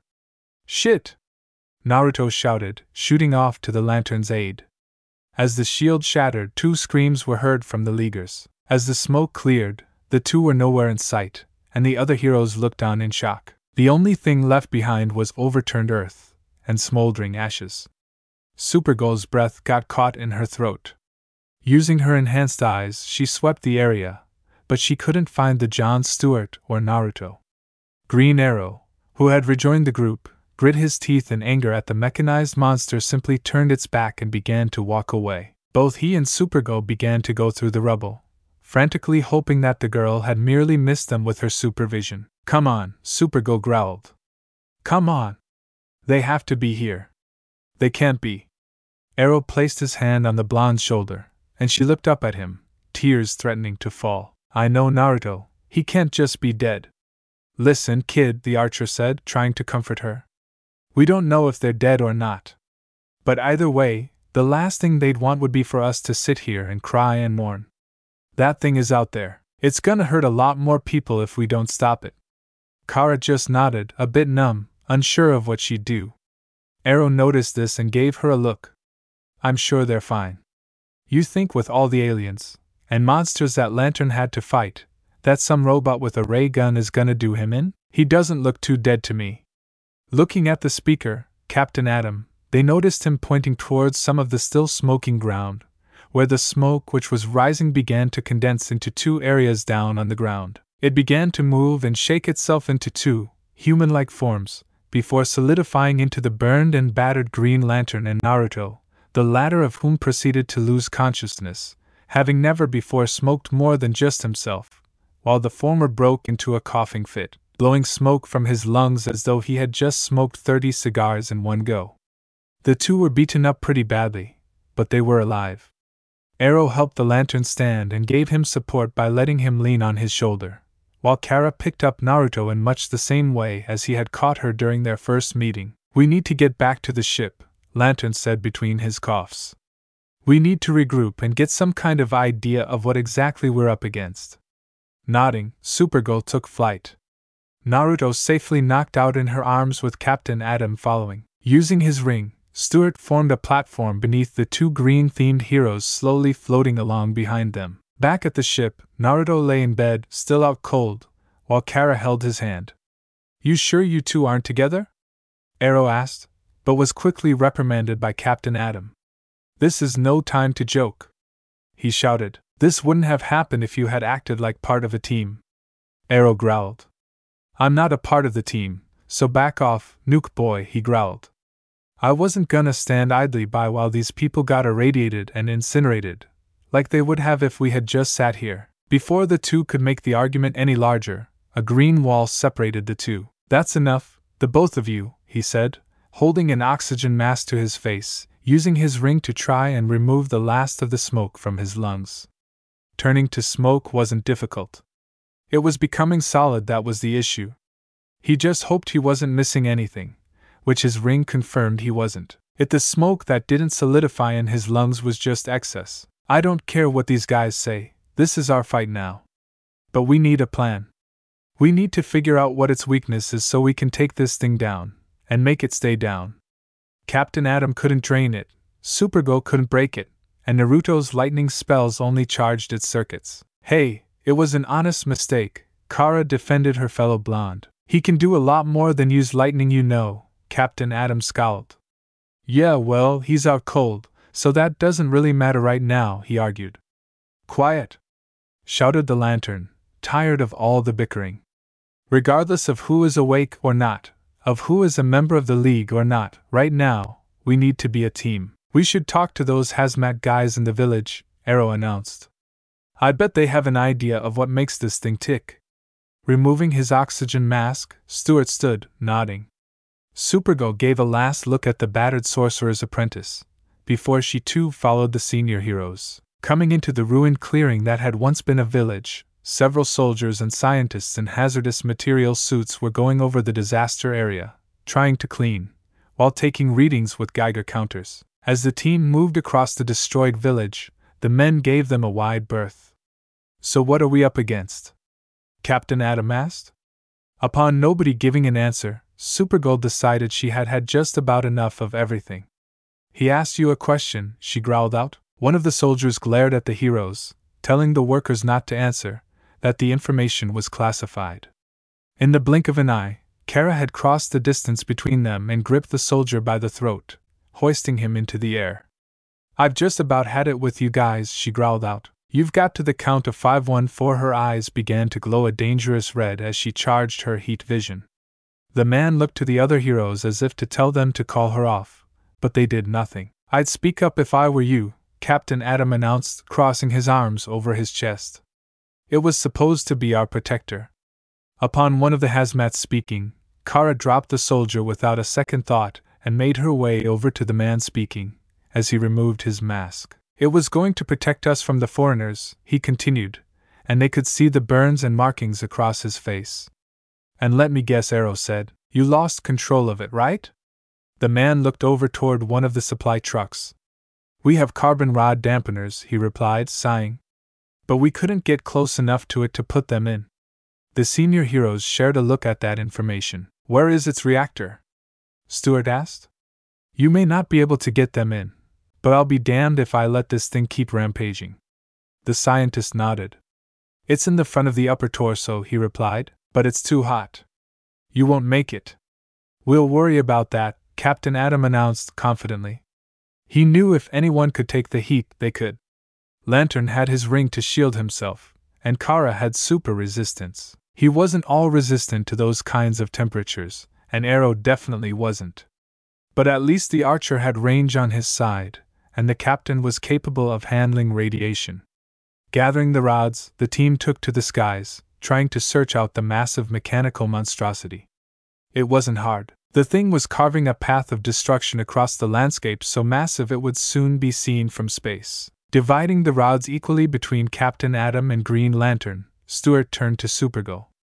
Kara, think you can distract it? The girl just smiled, before taking off like a bullet, flying straight into the thing's face. "Hey, butane breath!" she shouted, making the metal giant train its large cannon on the girl. While she avoided his blasts, Green Lantern flew straight toward it. He managed to get close enough to insert one of the rods. But the machine turned and swatted the lantern like a fly, crushing the still injured man's shield and causing him to crash into the ground, unconscious. Seeing Captain Atom moving in fast, the giant surprised the nuclear man, sending twin blasts of heat from its eyes, hitting the captain dead on. He cried out as he and his carbon rods plummeted to earth. As he tried to stand, he let out a blood-curdling scream as he was blasted with a full-power heat beam, digging him into the ground. When it finally let up, Captain Atom crawled out of the hole. Upon seeing the light, he looked down in horror to see his suit torn, lit with a bright energy from within. Knowing there wasn't much time, he took off at high speed into the sky. Kara, and from the ground, Arrow, looked on as he ascended higher and higher, before in a flash of light, exploded, lighting the entire night sky with the blast. Gritting her teeth, clenching her fists in rage, Kara shot to the ground, collecting one of the rods, before flying straight towards the mechanized menace. For her bluntness, she was swatted away, sending her rocketing into a mountain. Turning its sights on Green Arrow, the archer had only moments to move before the giant machine sent a blast his way. He ducked into the trees to get himself some cover, but not before scooping up several of the carbon rods. As he sat beneath the trees, tying the rods to his arrows with some vines, he didn't notice that he had been spotted. Before he could react, a hand shot out of the shadow he cast upon the ground in the moonlight, almost causing him to scream, before the hand used his leg to pull the rest of the body from the shadows, revealing the still battered, but not beaten, form of Naruto. "Jesus, kid, you scared the crap out of me," he said. "But it's good to know you're okay." Looking out through the trees, Naruto watched the giant robot as it searched for the archer. He turned back to Arrow, spotting the carbon rods. "Think we can stop this thing?" he asked, and Arrow held up his bow. "If I can get a clean shot, yeah," he replied, and Naruto nodded, his expression unreadable beneath his mask and hood. "You leave that to me?" he said, standing. "If you can distract it, I know a spell that should be able to restrain it long enough for you to hit your target. I just need the time to cast it." Arrow shot him a scrutinizing gaze. "I don't know," he said. "Last time, all you did was power this sucker up even more." Naruto just smiled beneath his mask. "Well, then this time, we'll see if I can't just overload it instead." Arrow quirked an eyebrow. "Trust me." Arrow still wasn't sure, but nodded anyway. Nodding back, the two went their separate ways, Naruto moving behind the robot, while Arrow went out front, firing multiple exploding arrows, drawing the attention of mechanized monster. Beginning to chant in a strange language, electricity shot between his fingers, forming a giant orb in his hands. Lightning arced out, ripping up the already disturbed earth. The skies above began to cloud as the ball of electricity got bigger and bigger. Sweat dripped from Naruto's brow, the boy straining to keep up the effort. This was the most advanced spell in his arsenal, and as such took up most of his massive energy reserves. With a mighty shout, Naruto shot the ball into the clouds above, which surged with electricity. Both his hands and feet sparked with dancing lightning like the sky above, and he took a wide stance, with his arms spread wide. Forcing as much of his power as he could, the lightning on his hands and feet glowed increasingly bright. Green Arrow burned through his quiver of exploding arrows quickly, leaving only the carbon arrows remaining, which he couldn't afford to waste. As he ran across the clearing, trying to make it to the trees for a little cover, he narrowly avoided being blasted, but was caught up in the resulting explosion. Launched forward by the concussive force, he rolled across the ground, skidding to a stop. As he pushed himself up, he stared straight into the cannon of the robotic monster. As he resigned himself to failure, the clouds above shined bright before four very large bolts of lightning shot down, quite literally wrapping themselves around the giant's metal arms and legs, forcing it into the same position that Naruto stood in. As its arms were pulled out to the sides, it began wildly blasting, struggling to get out of the grip, and the longer it worked at it, the more power it would absorb into its circuitry through the exposed wires and gears in its damaged arm. Knowing he had little time, Arrow grabbed his bow, which had fallen from his grip when he was sent flying from the recent blast, and one of the arrows. He tried his best to aim under the circumstances and let the arrow fly. It flew straight and true, directly on course. However, it was proven too soon to celebrate. In a burst of strength, the giant managed to turn, blocking the target from the arrow, which broke against its metal armor. As it attempted to wrench free, Naruto dropped to his knees, sweat pouring down his face now, his strength beginning to wane. Damn it, he thought. I'm just not strong enough. I can't do this alone. From the depths of his mind, another voice besides his own rang out. Foolish child, it said to him, booming as always, befitting the once mighty Kyuubi. Have you learned nothing? You are never alone. Naruto forced himself back onto his feet, the lightning on his limbs not sparking with a deep red color. He glowed with the same red aura, and even the clouds above took on a reddish hue. The lightning holding the mechanized monster turned red and the bolts became even larger, beginning to not only force the thing to hold still, but to start disintegrating the armor where it made contact. This time it was the robot that was forced to its knees. It was now or never.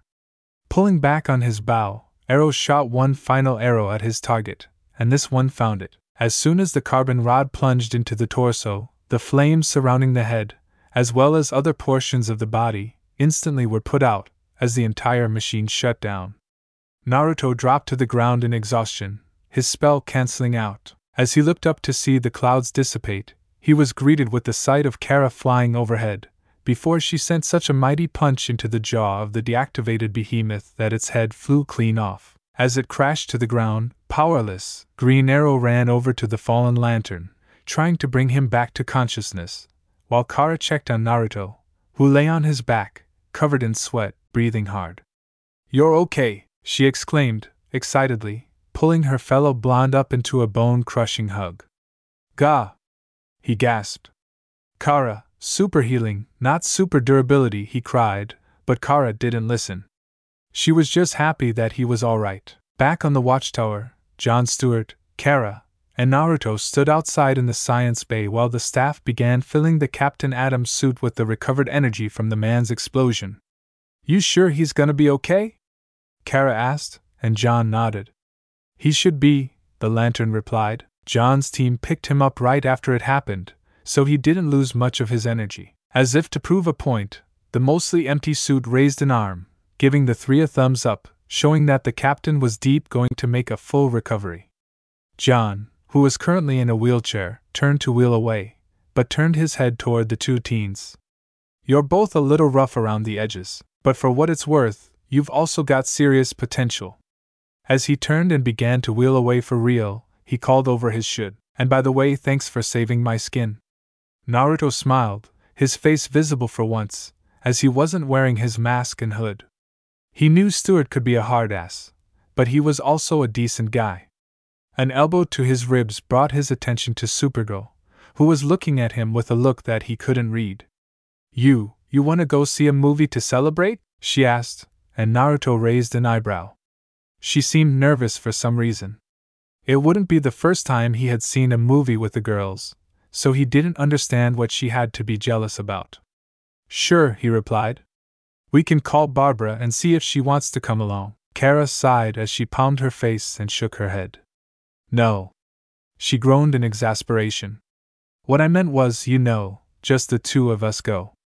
Naruto looked confused. He found it weird. It was almost like she was asking.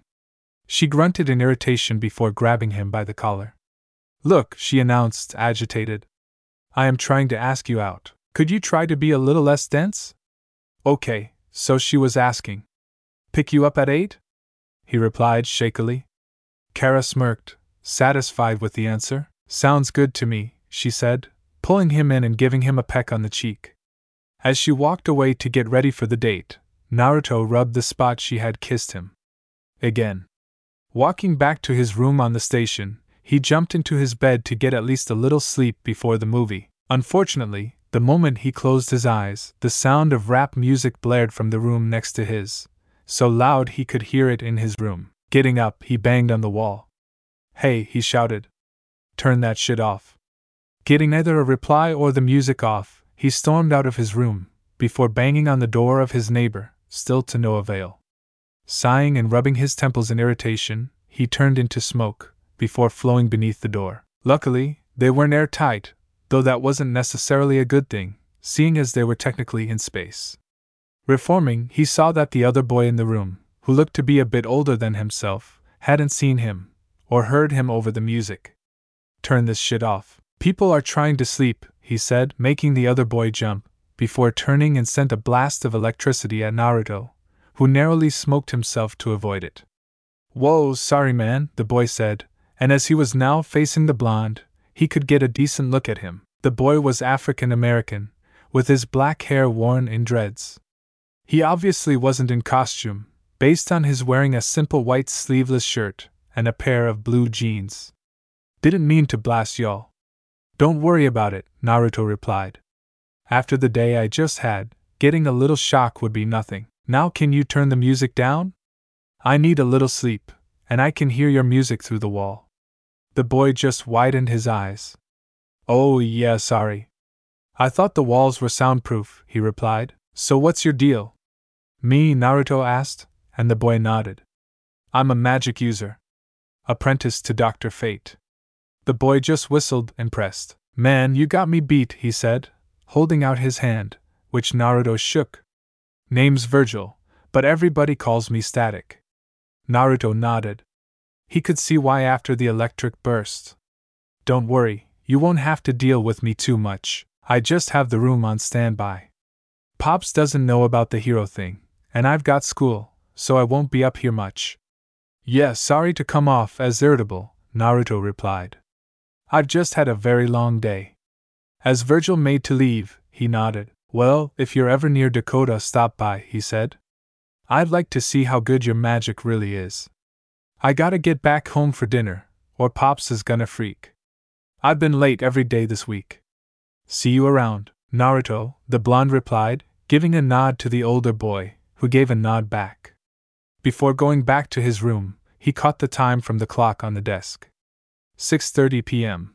He had, at best, an hour and 15 minutes to sleep before he had to be up to pick up Kara. He sighed, wondering when exactly his life got so confusing. "So what should we see?" Naruto asked, for the first time in a long time feeling nervous around Kara. Before, every time they had gone out to eat or to the movies, it had been as just friends. Now it was a serious date, and that entered territory that Naruto wasn't exactly familiar with. It was strange, and exciting, and just a little scary. He was still a little bit shocked that the girl had asked him out. She hummed, looking through the list of movies at the Metropolis Theater. He noticed her eyes light up, picking the Liam Neeson film Unknown. Naruto should have known she'd pick a film like that. He came to realize early that Kara had a thing for cheap scares and thrills when it came to movies. He couldn't figure out why, but he had an idea. Given their chosen profession, that being costumed heroes, combined with the fact she was so strong and hard to physically hurt by normal means, Supergirl wanted to feel like a normal person. Thus, she lived vicariously through movie characters. Normal people cast into bad situations. Naruto paid for the tickets and they moved to the concession stand. Naruto didn't have much money trouble. His rent in both apartments was paid by the Wayne Foundation, and with his clones, he was able to work 5 jobs at once and still spend his days lounging at home or training. All in all, his bank account was growing pretty quickly. The two bought 1 large popcorn to split, with 2 medium-sized colas and cookie dough bites for a little bit of sweet. Entering the dark theater, the two made their way to the back row, giving them a good view of the whole movie screen. It looked like the two wouldn't have to be worried about their movie being disturbed. As the opening credits began to roll, they found themselves among only 4 couples who had chosen the film. Feeling movement to his side, he noticed Kara folding the armrest between them up and stowing it away, a handy way for couples to get close during the film, now making Naruto a tad more uncomfortable. Though he had to admit, seeing the girl acting so blunt was humorous. Perhaps it was because the two had already become rather good friends that she had evolved past the shyness stage. Though it wasn't like she wasn't normally a pretty straightforward, blunt person to begin with. As Neeson's taxi went tumbling off a bridge, Kara leaned her head onto his shoulder, noticing how tense he was. Relax, she whispered. It's a date, but you don't need to try impress me. It's not our first time at the movies. Naruto let a breath out he wasn't aware he was holding, trying to get a grip on himself. Shifting slightly to get comfortable, he placed his arm around Kara's shoulder, whispering back. True, but it is our first time going to the movies as a date. Call me crazy, but I guess I am a little nervous. Kara sighed, rolling her eyes as she leaned in and gave Naruto a kiss on his whiskered cheek. Even in the dark, she saw the blush that made its way onto his cheeks, and she knew she was on the right track. Her eyes wandered to the others in the theater, and took immediate notice of the fact they were all more focused on their respective partner than the movie. Supergirl blushed herself at what she was about to do, but hey, the sorcerer's apprentice wasn't all that sharp when it came to women. He evidenced that earlier, and she had to nearly get right up in his face and force him to understand. Ironically, it seemed like she was going to have to do the same thing again. Sitting their bucket of popcorn on the floor, Kara pressed in close to her fellow blonde, using her hand to guide the blonde's face toward hers. This time, rather than a cheek, her lips connected with his own. His eyes widened for a moment in surprise, and Kara for a second thought his nervousness might get the better of him and cause him to pull back. To make sure that didn't happen, Supergirl decided for a more drastic action. Sliding over, she straddled the boy, pressing in as close as she could to keep the kiss going. It seemed, though, that the end was more than enough to justify the means, as she found Naruto finally beginning to relax, wrapping both arms around the girl's waist. Coming to the conclusion that he should probably contribute to something, Naruto hugged her tight, blushing profusely as he felt the fleshy mounds that were her breasts pressed up against his chest. However, he was beginning to let go of his nerves, the kiss actually serving to break the wall of ice that moments ago had Naruto frozen in his attempt not to screw up his date with the girl who, over the past month, had become one of his closest friends. He was caught unprepared when Kara took things a step further, letting her mouth open enough to force her tongue into his mouth. Considering who she was, he was lucky he still had teeth. In reply, his hands moved lower, each grabbing a piece of her rear, giving it a good squeeze to let her know he was getting into it. Kara laughed inside as she broke the kiss, smiling when Naruto's lips tried to follow hers. Feel better? She whispered, repositioning herself so she was sitting across the boy's lap, her arms wrapped over his shoulder. When he nodded dumbly, she giggled more and placed another peck on his cheek. I told you, she continued. All you really needed was something to relax you. Well, we've had a very stressful time, what with nearly getting incinerated by giant robots. I think maybe I could use some more relaxing, if you want to help me, he whispered back, and the way he whispered it directly in her ear made the girl shiver with excitement and anticipation. For once, Naruto initiated a kiss, merely going for the girl's cheek for now, in the same way as she usually did. Resting his forehead against hers, the two looked into the eyes of the other, every now and then breaking the gaze to lightly meet lips. Kara had to admit, she hadn't thought the blonde had it in him to be romantic, nor did she think the movies would be a place to showcase that. She found herself to be almost short of breath, and reached her hand over and grabbed Naruto's. Deciding to take yet another leap, she moved Naruto's hand to her right breast, manipulating his hand to start massaging her gently. She moaned just a bit at the contact, and the two were quite glad the others weren't focusing on anything but their own makeout sessions. Kara moved in and leaned her head against Naruto's chest, and he positioned his arms to hold her bridal style. Naruto levitated their popcorn into the lap of the girl currently in his lap. He had to admit, he was much more relaxed. The rest of the movie was a lot more enjoyable now that they had gotten the awkwardness out of the way. It was kinda like being at the doctor, where you had to get a shot before the lollipop afterward. One of the things Kara found so enjoyable was just being held. She couldn't explain it, but it felt almost like she wasn't just some alien girl, living on a new planet. She felt like she actually fit in, felt like she belonged. She knew she wasn't an ordinary girl, but for a moment, she could just forget about that. She could forget she was a superhero. Forget the problems her lifestyle brought her. She felt at ease. Of course, there was now no way she could tell Barbara about how the date went, and that went double for Clark. She let him massage her boob. Not exactly the best thing to tell her overly protective cousin with the sheer power, strength, and speed to put Naruto in orbit with a single punch, or her best friend who already teased her about how she acted with the other blonde. Not to mention she had a sneaking suspicion that the Batgirl was a closet pervert. With Naruto, it was a different story, he felt. Content, he felt wanted. Felt like he wasn't isolated, as he became when he first arrived in the Tower of Fate. Sure, he had Inza and Kent, the former even becoming something of mother to the boy, but it was nothing like this was. He used to imagine what it would be like to have someone. His first fantasy had been of Sakura, but she had crushed his feelings early on. When he had been taken in by fate and his wife, he had delved within himself, keeping himself distanced from the world, never leaving the tower save for once. But since meeting the girls, he had started to open up more, revealing to him the whole of the new world in which he had entered. And he might have been overwhelmed by it all without them, Kara especially. Being the younger of the two, Kara didn't actually have a job, so when not occupied with school, the two spent their time either hanging out together or texting with each other. Barbara had become more an older sister to them both, even teasing him long before now that he and Kara were like a married couple. But he wasn't going to take that seriously, coming from the closet perv. He rubbed the girl's back gently, and she snuggled further into his chest.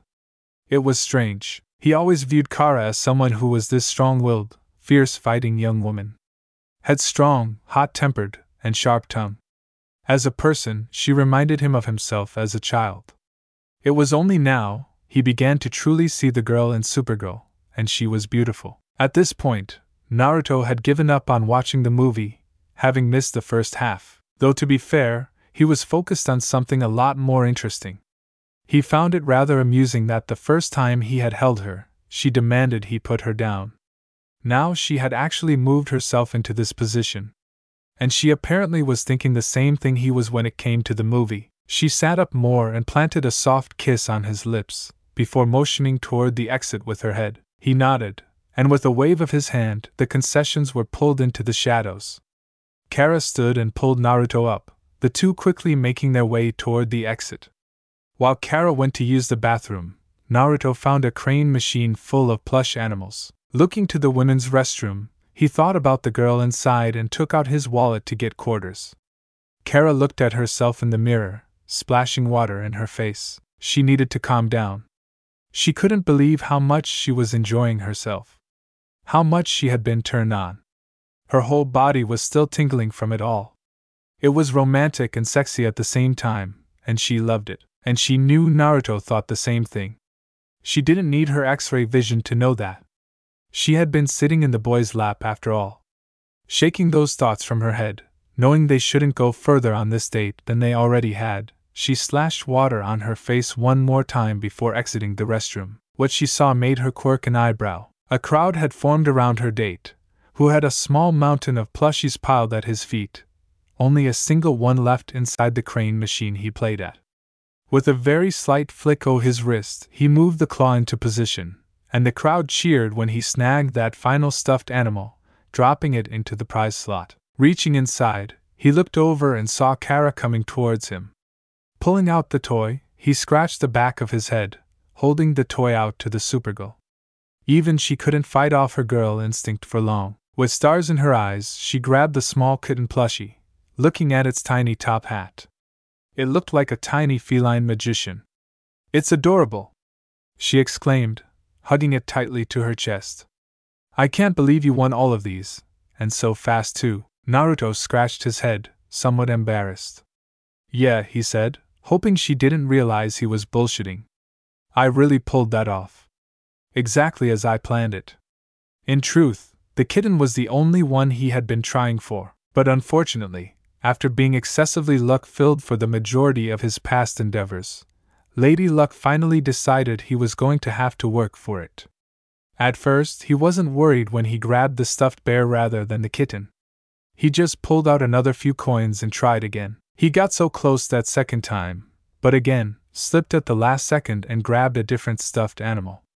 Pressing his head against the glass window of the machine, he shifted his eyes toward the lady's room, pulling out his wallet again. 38 plushies and $19 later, he had cleaned the entire machine out, finally getting that top hat cat out of there just as his date came out to meet him. But of course, he wasn't going to tell Kara that. The girl looked down at the pile of plushies at their feet, before giving the boy a questioning look. How are we supposed to get all of these out of here? She asked, and Naruto just chuckled nervously. Well, see, I hadn't figured that part out yet, he replied, before whispering in her ear. I can't exactly just teleport them home, not with these people looking. I thought you couldn't teleport yet. Not advanced enough for it, he whispered back, and he sighed. I can't teleport living things. Inanimate objects, however, are easy.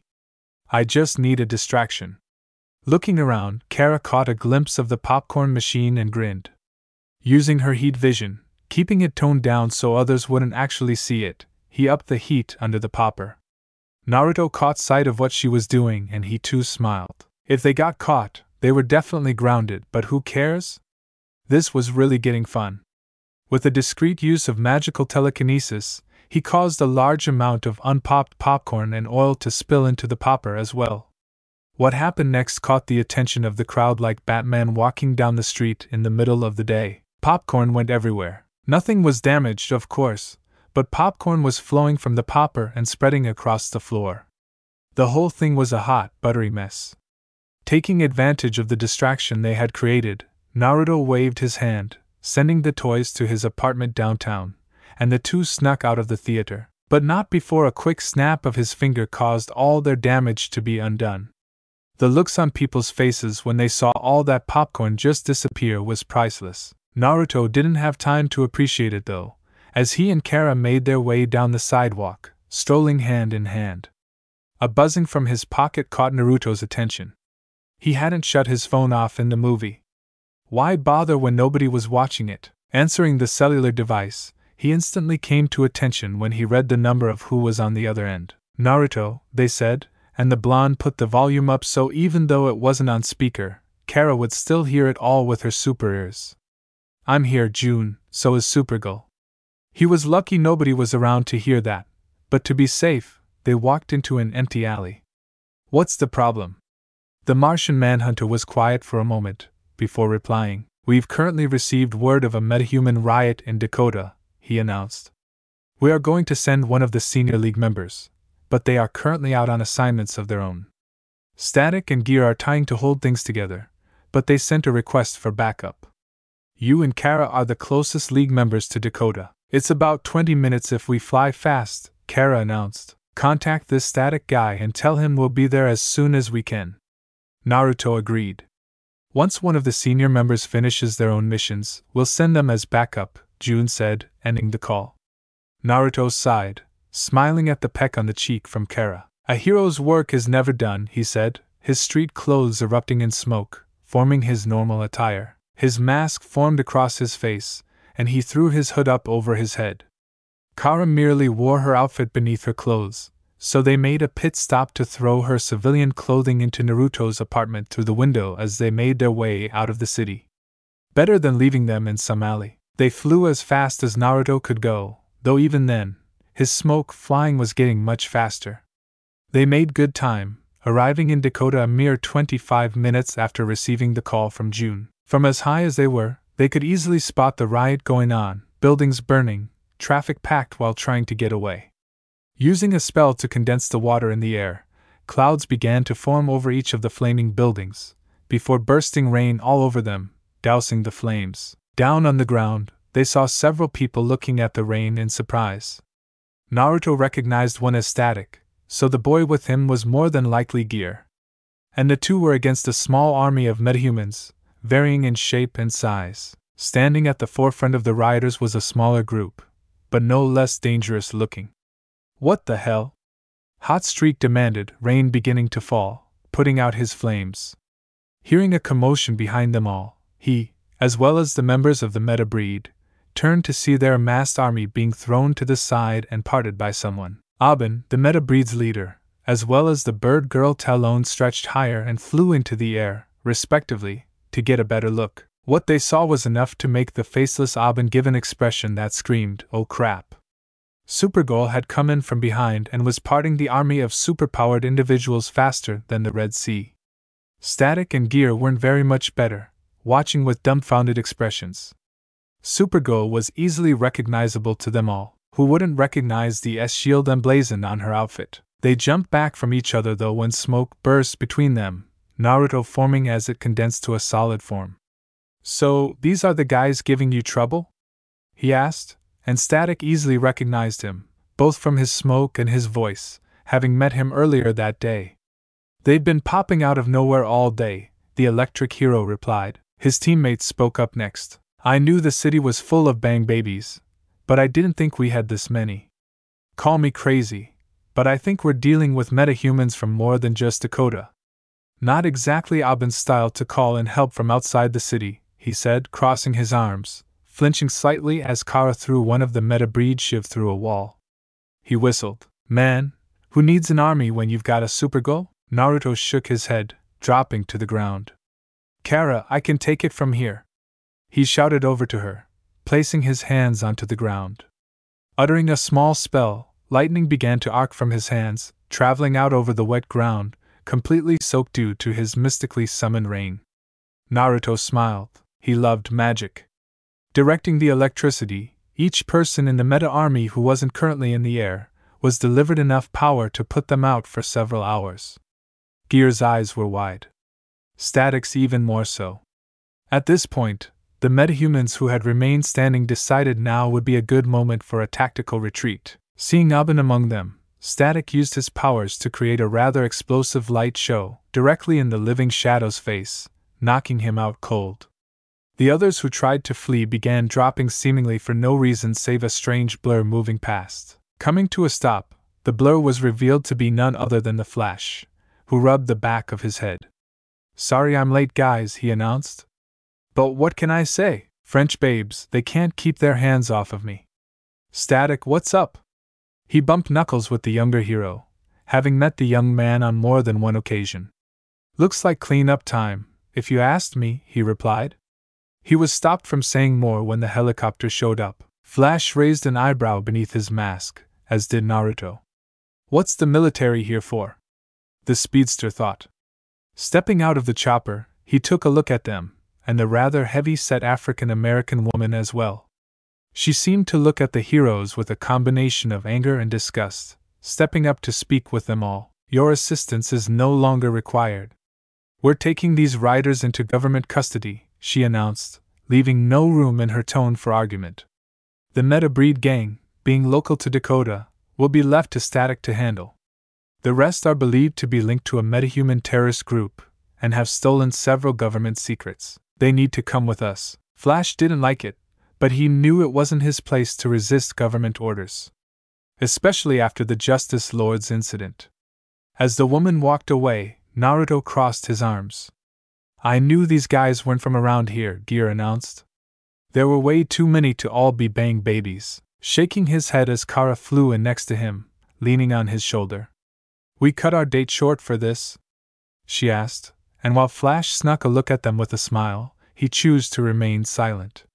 There was a time and place for teasing. I don't like this, Naruto growled. Something about this.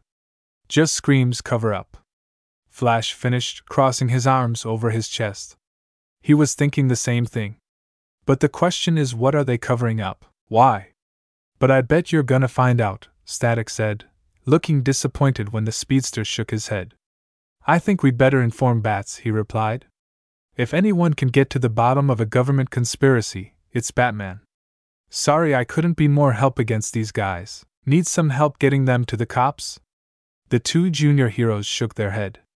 Nah, we're good, Static announced. Cops are already on their way. All we gotta do is sit and chill till they get here. And trust me, after the last couple hours, sittin' and chillin' is exactly what I need. Suit yourself, Flash replied. I gotta head to Gotham and tell Bats the juicy gossip. Turning to Naruto and Kara, he gave them a small wink beneath his mask. Don't do anything I wouldn't do. I'd hate for Soups to bash your skull in. With a gust of wind and a blur, he was gone, leaving a blushing Kara and a pale Naruto behind. Kara grabbed his arm and the two took to the air, leaving a very confused Static and Gear behind.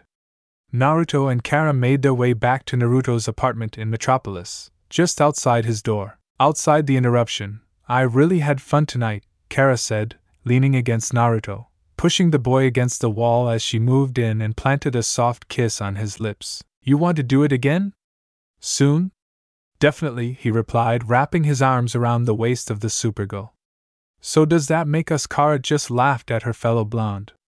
As she laughed, she poked him in the chest. Boyfriend, she said, before pointing to herself. Girlfriend.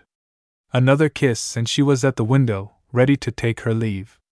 I've gotta get back to Ma and Pa Kent's. Text me later, okay. Naruto just smiled and nodded as the girl smiled back and flew into the night. Naruto burst into smoke and flowed beneath his door, reforming on the other side. As he went to his fridge to finish the soda he had sent there, he noticed a mass on the floor. Picking it up, he sighed with a smile. At high speeds, it didn't take long for Kara to make it back to the farm. She stopped at the fridge to grab a drink, before heading up to her room.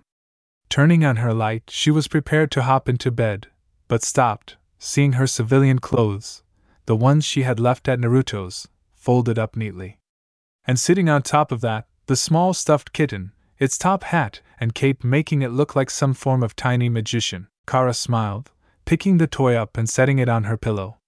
Being a rather warm night, she slept in only her underwear, sliding onto her bed and once more taking the plushie. She slept good that night, hugging the small stuffed toy to her chest until morning. This is utterly ridiculous. Oswald Cobblepot, known throughout the criminal underworld as the Penguin, looked at his two would-be interrogators with disinterest. No mean feat considering he was dealing with Supergirl, and a hero he didn't recognize, though to their credit, they were trying to be very Batman about it. But just hanging one upside down from a high building wasn't gonna cut it. After many interrogations this way, the only one that could make Penguin afraid enough to talk was the Bat. Other heroes were too goody-goody to actually make any legitimate threat.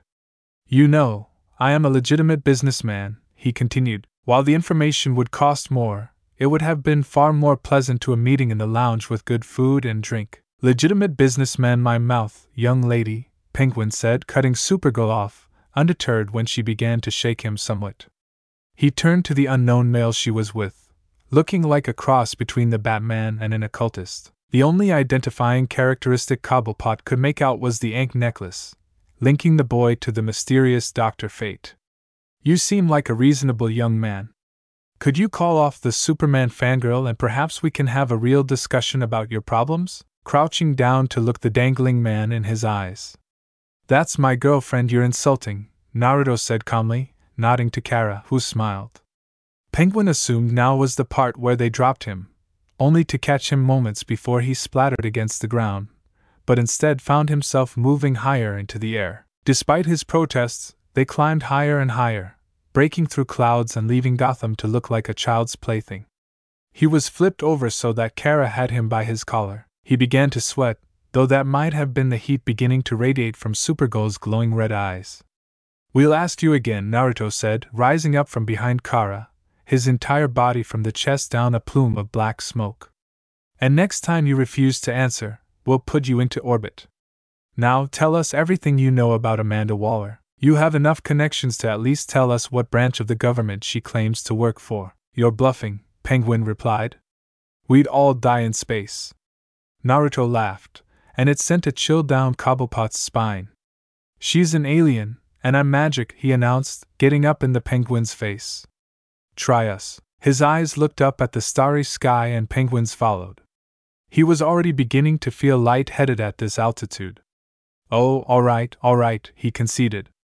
Just take me back to the lounge, please, and I'll tell you whatever I know.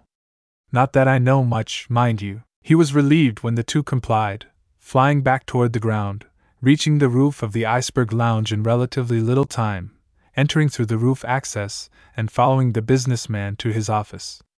As he sat at his desk, Penguin pulled out a glass and some brandy. Kara scoffed, and Naruto growled. Waller, talk now. Penguin turned to Naruto, raising his glass in a toast. My boy, I'm impressed. You actually sounded like the Bat for a moment, he said, taking a swig of his drink. Now then, I would like to simply reiterate that I know very little about the subject. But one tends to hear things.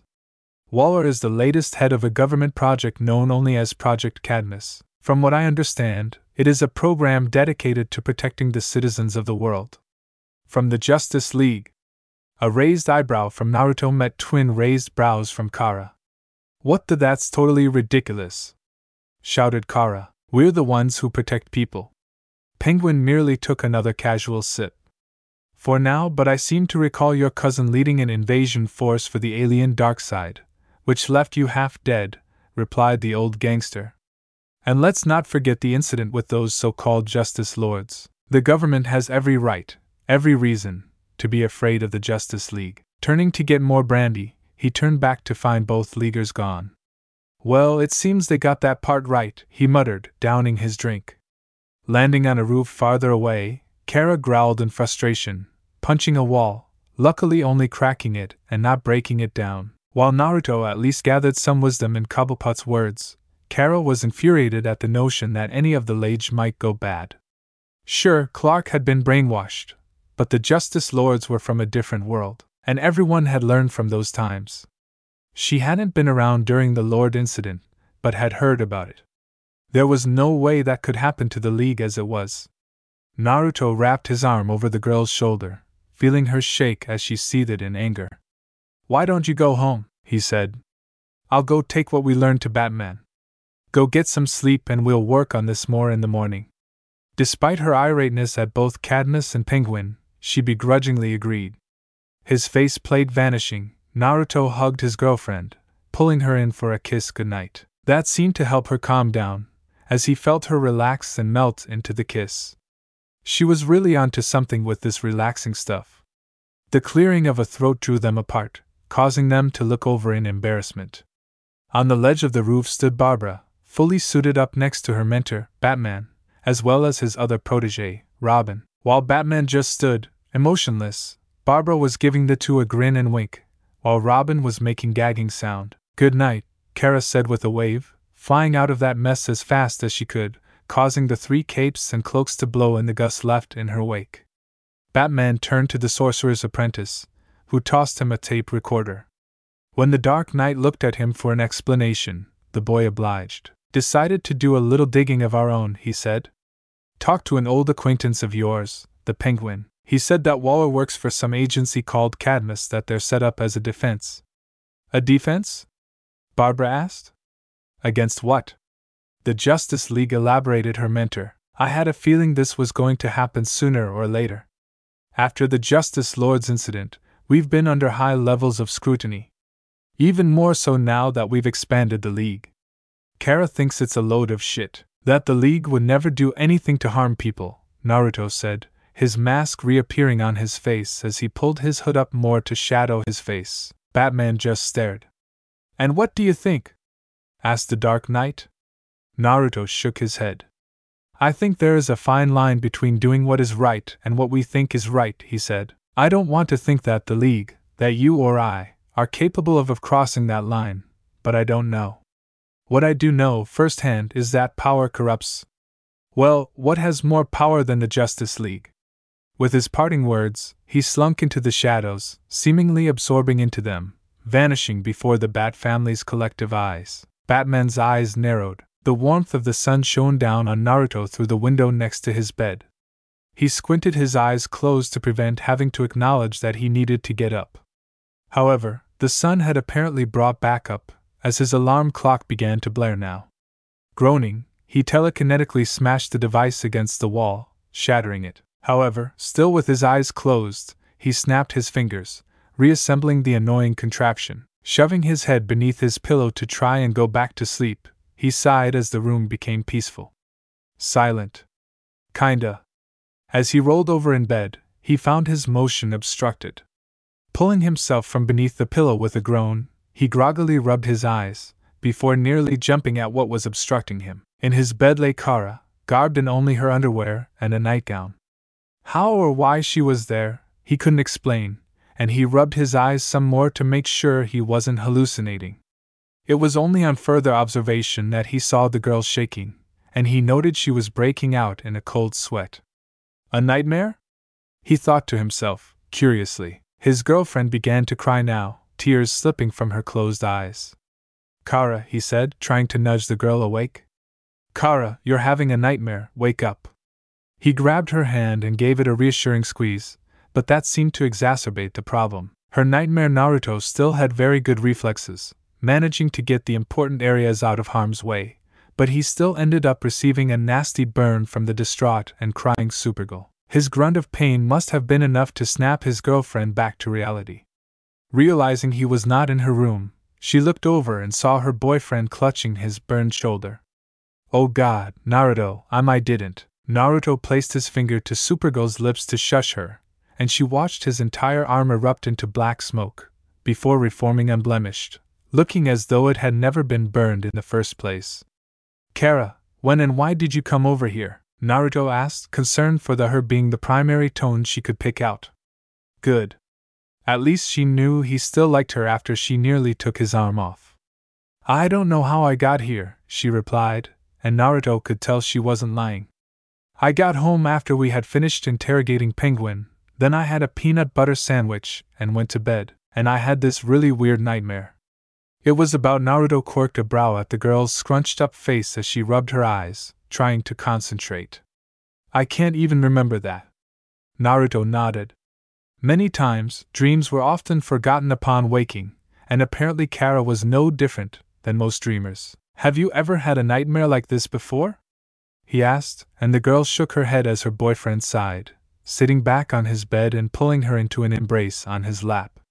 It was probably just anxiety over the whole Katniss thing, Naruto said. Lots of people do crazy things in their sleep. Sleep eat, sleep walk. In your case, you must sleep fly. How else would you end up here? But just so we're clear, you're always welcome. Okay. Karen nodded as he stroked her hair. They thought this was the end of it. They were wrong. Over the next several weeks, it was a common occurrence to find Kara waking in Naruto's bed, still having nightmares. What disturbed the whiskered blonde the most was that she was starting to remember them extremely vividly, even during the day. When it reached the point that Kara began dreaming of herself fighting giant death bots, Naruto thought it was just stress from hero work. But when she told him she had murdered someone in cold blood within her dream, Naruto decided to consult help. And that's why he waited as June Jones, the Martian Manhunter, discussed the occurrences with Kara. To see if there was any meaning in the dreams. He had wanted to go in, but after burning him with her heat vision 6 times, and smacking him around with her super strength, she didn't want to risk him being in the room. I've never fully understood the mechanics of dreams, the Martian spoke after exiting the mind of the worried Argon girl. I don't have them myself. Yeah. Well, these ones are doing a number on my nerves, and Naruto's body. June raised a brow at that, but nodded.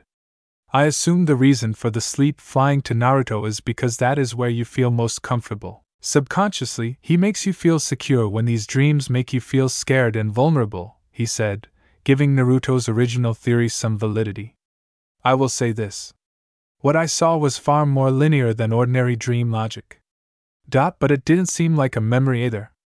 It was inconclusive. Kara looked legitimately frightened. You mean, there's a chance I might have really done these things?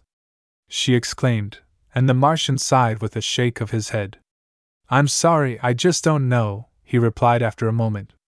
I'll place you on the inactive roster for a few days. Let me know what you find. As June left, Naruto slipped into the room. What's the verdict? He asked, placing his hand on the girl's shoulder.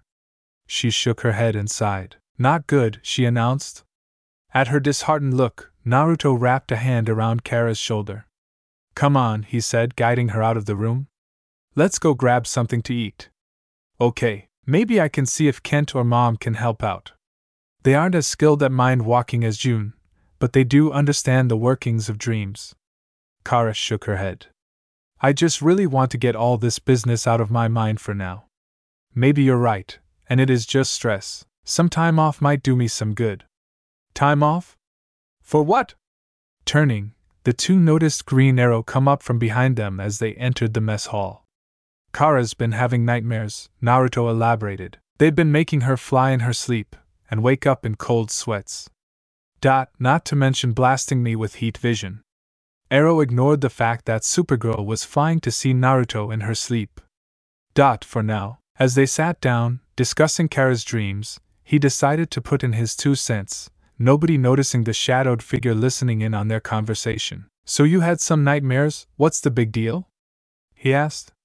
"These weren't just dreams," Kara replied. "They felt like they actually happened." Arrow shrugged. "I've had dreams that seemed plenty real." As he said this, he snuck a glance to the next table over, eyeing Black Canary. "There was one just last night." As he trailed off, Naruto scoffed. He hadn't taken things seriously either at first, but he was legitimately worried about Kara. There was something unnatural about these dreams.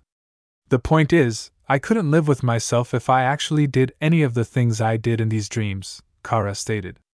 Naruto was at least glad that the archer had gotten Kara back and worried again. Now they could keep looking to find out what was causing the nightmares in the first place. "And what if you did?" A new voice caught their attention, as a man in a blue trench coat and fedora walked up to the table. The most notable feature was his face, or lack thereof. Green Arrow scoffed as he walked up, which did not go unnoticed by Naruto. He sat, and despite his not having eyes, or at least having them concealed behind a faceless mask, Naruto could feel him staring at both himself and Kara. "Got all the signs of repressed memory," he said. "The mind dreams what it doesn't want to remember. Easier to convince itself it didn't happen." "Repressed memories?" Arrow asked. Skeptical. "Repressed memories of what? When?"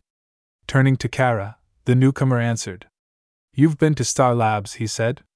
"Treated for injuries there." Naruto raised a brow. He had kept up to date on lots of things since coming to this world, despite spending all that time within the tower. He never knew Kara had to have treatment for injuries. He then remembered the penguin mentioning Darkseid's invasion. How Kara had been beaten excessively, leaving her half dead. "Yeah, after the invasion, I got brought to Star.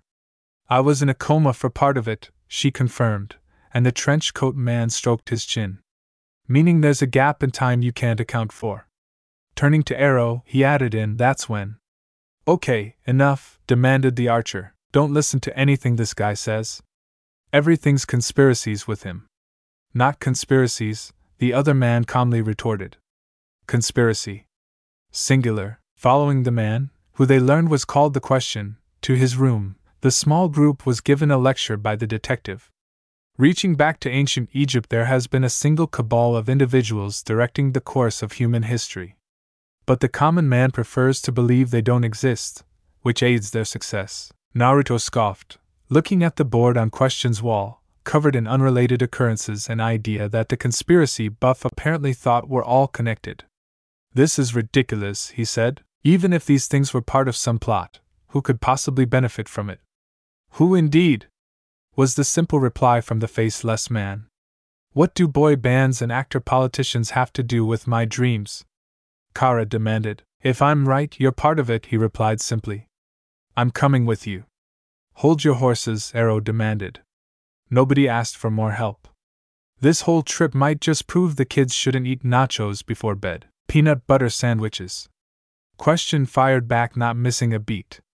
Naruto just stared at the man as Kara sputtered in shock and irritation. "How did you what? Do you go through my trash?" "Please," Question replied, almost indignantly, as though he'd been insulted. "I go through everyone's trash. Come on, we'll take one of the javelins." Naruto paled considerably. "The teleporters are much faster," he reasoned, but Green Arrow just shook his head. "Sorry, Smokey, but I have to say that for once, I agree with the conspiracy theorist," he said. Naruto just groaned, but a kiss on the cheek from Kara had him groaning all the way to the hangar. Arrow, who saw the kiss, just smiled a knowing smile. "Are you too?"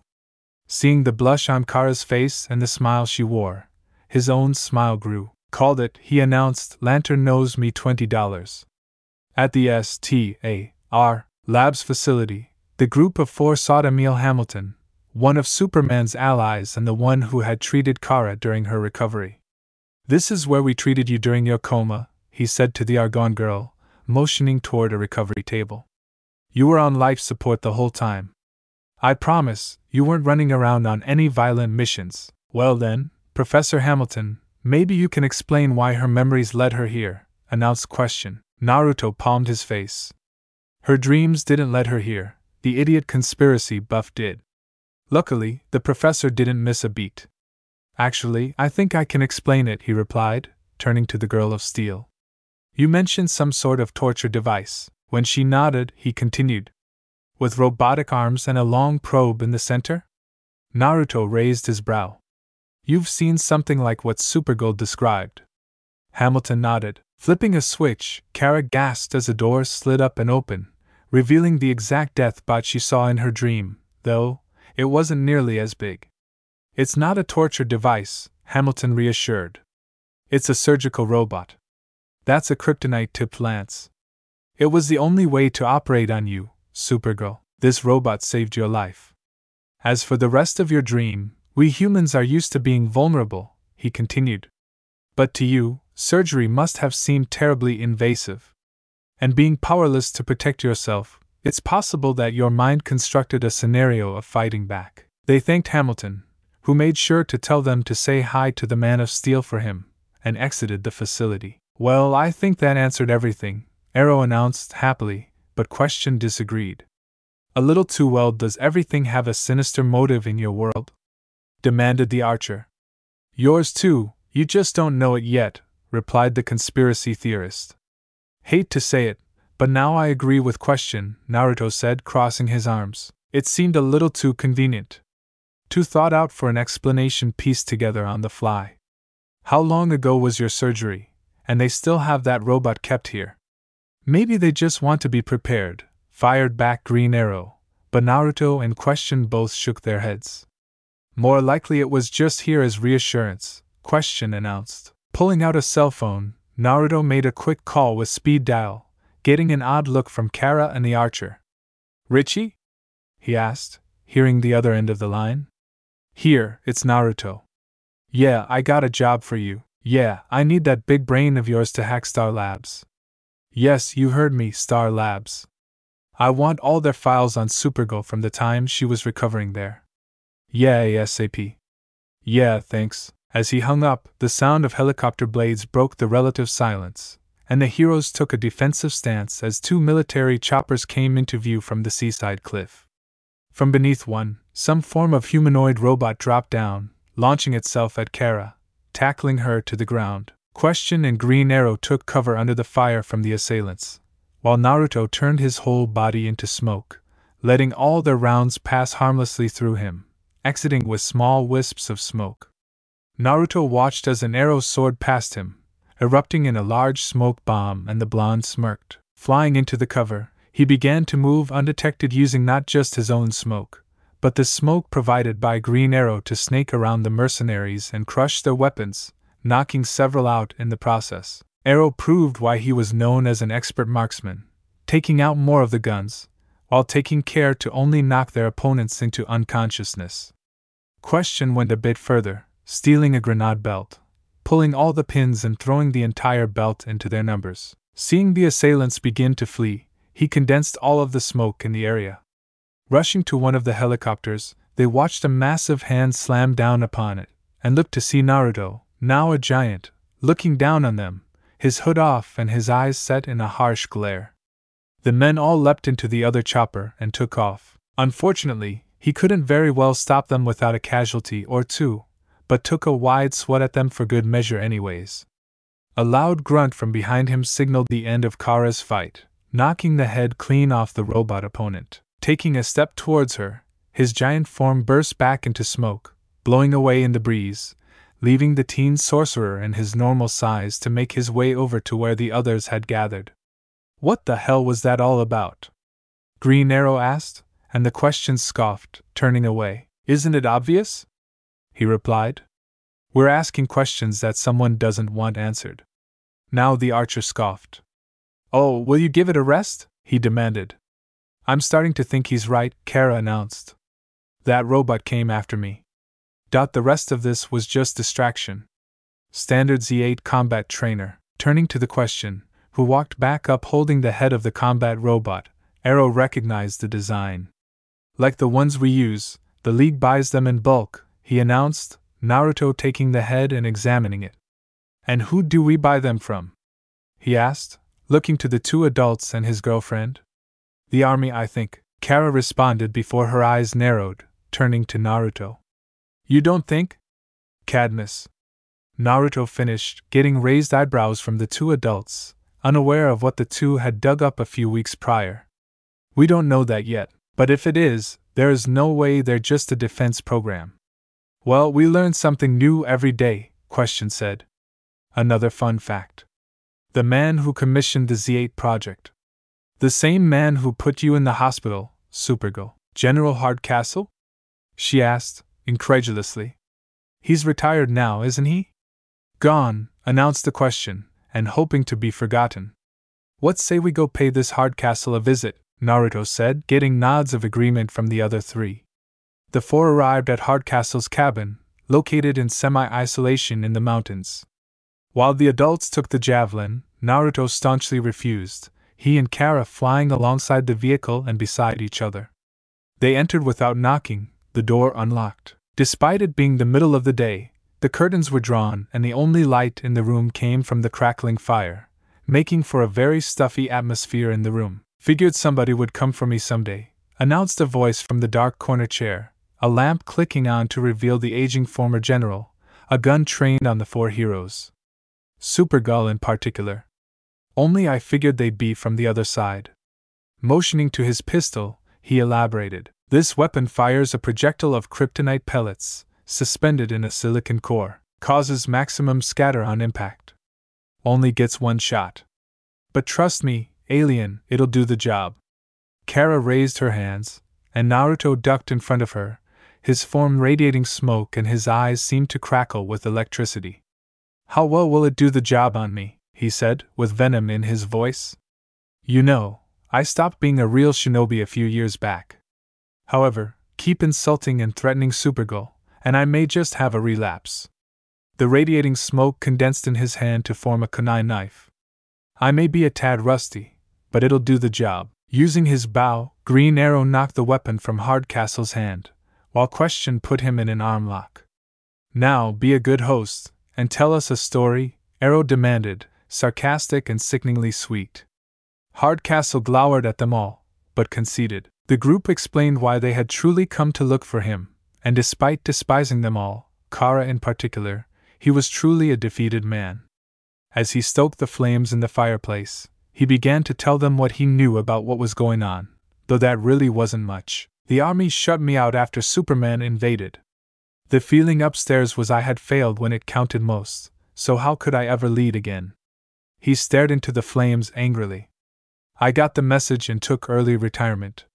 Standing, he moved back to his easy chair. Problem is, I know too much, Hardcastle continued. One of these days, they'll send someone to shut me up. Who will? Kara demanded, sitting on the couch with Naruto's arm around her shoulder. What do you know? Naruto's eyes narrowed.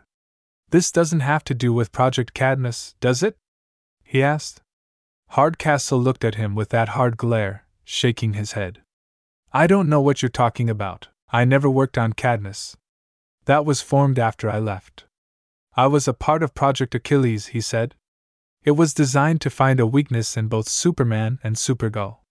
It's Achilles that designed the kryptonite missile, but the military isn't working alone. They've been in cahoots for decades. Top secret stuff, like experiments on metahumans, mutants, aliens, searching for new technologies, both for national security and profit. He looked at Supergirl. That Volcano woman, she was one of ours, he admitted, unashamed. Volcano was a metahuman pyrokinetic that had gone against Superman a few times. He continued. Same with those freaks the Joker dressed up as playing cards. Any of this have to do with Supergirl? Arrow asked. It has to do with all of them, the former general shot back. Your little club up in that spaceship. There's a file on every one of you. But I don't know anything about these dreams of yours. The last piece was directed at Supergirl. If it is connected to these people, I've been out of the loop too long to know. Kara seemed disheartened, and Naruto gave her shoulder a squeeze. And how do we find these people? Question demanded. Very interested in this new information. Hardcastle just turned with a look that matched his name. You don't, he replied. They find you. It seemed that Hardcastle had nothing more to say, so the group decided to regroup back at the watchtower. Though Naruto wasn't thrilled about taking the javelin. At times like this, he really wished he could teleport, or that the League had a base of operations on the ground, so he could shadow walk there. Not long after they left, another visitor graced Hardcastle with her presence. This particular visit would prove to be far less pleasant. The door to his cabin creaked open, and in the light, Hardcastle did a double take. "Supergirl?" he asked, and the blonde sneered, stepping out of the blinding beams, sauntering forward. "Yes and no," she announced. "Friends call me T." "Are you my friend, General?" Hardcastle was so stunned that he dropped his drink. She looked like Supergirl, but older, in her late teens, or early 20s. She wore a tight white unitard, which emphasized her rather sizable bust compared to Supergirl's. Her hair was also cut shorter than the Girl of Steel's. Seeing his kryptonite gun on the table next to his armchair, he ran to it, but got there too late. Using heat vision with a high degree of accuracy, she caused the weapon to explode in his hand, knocking him back into his chair, clutching his burned hand in pain as she moved forward. "Guess that's a no," she said mockingly, smiling sadistically at the former general.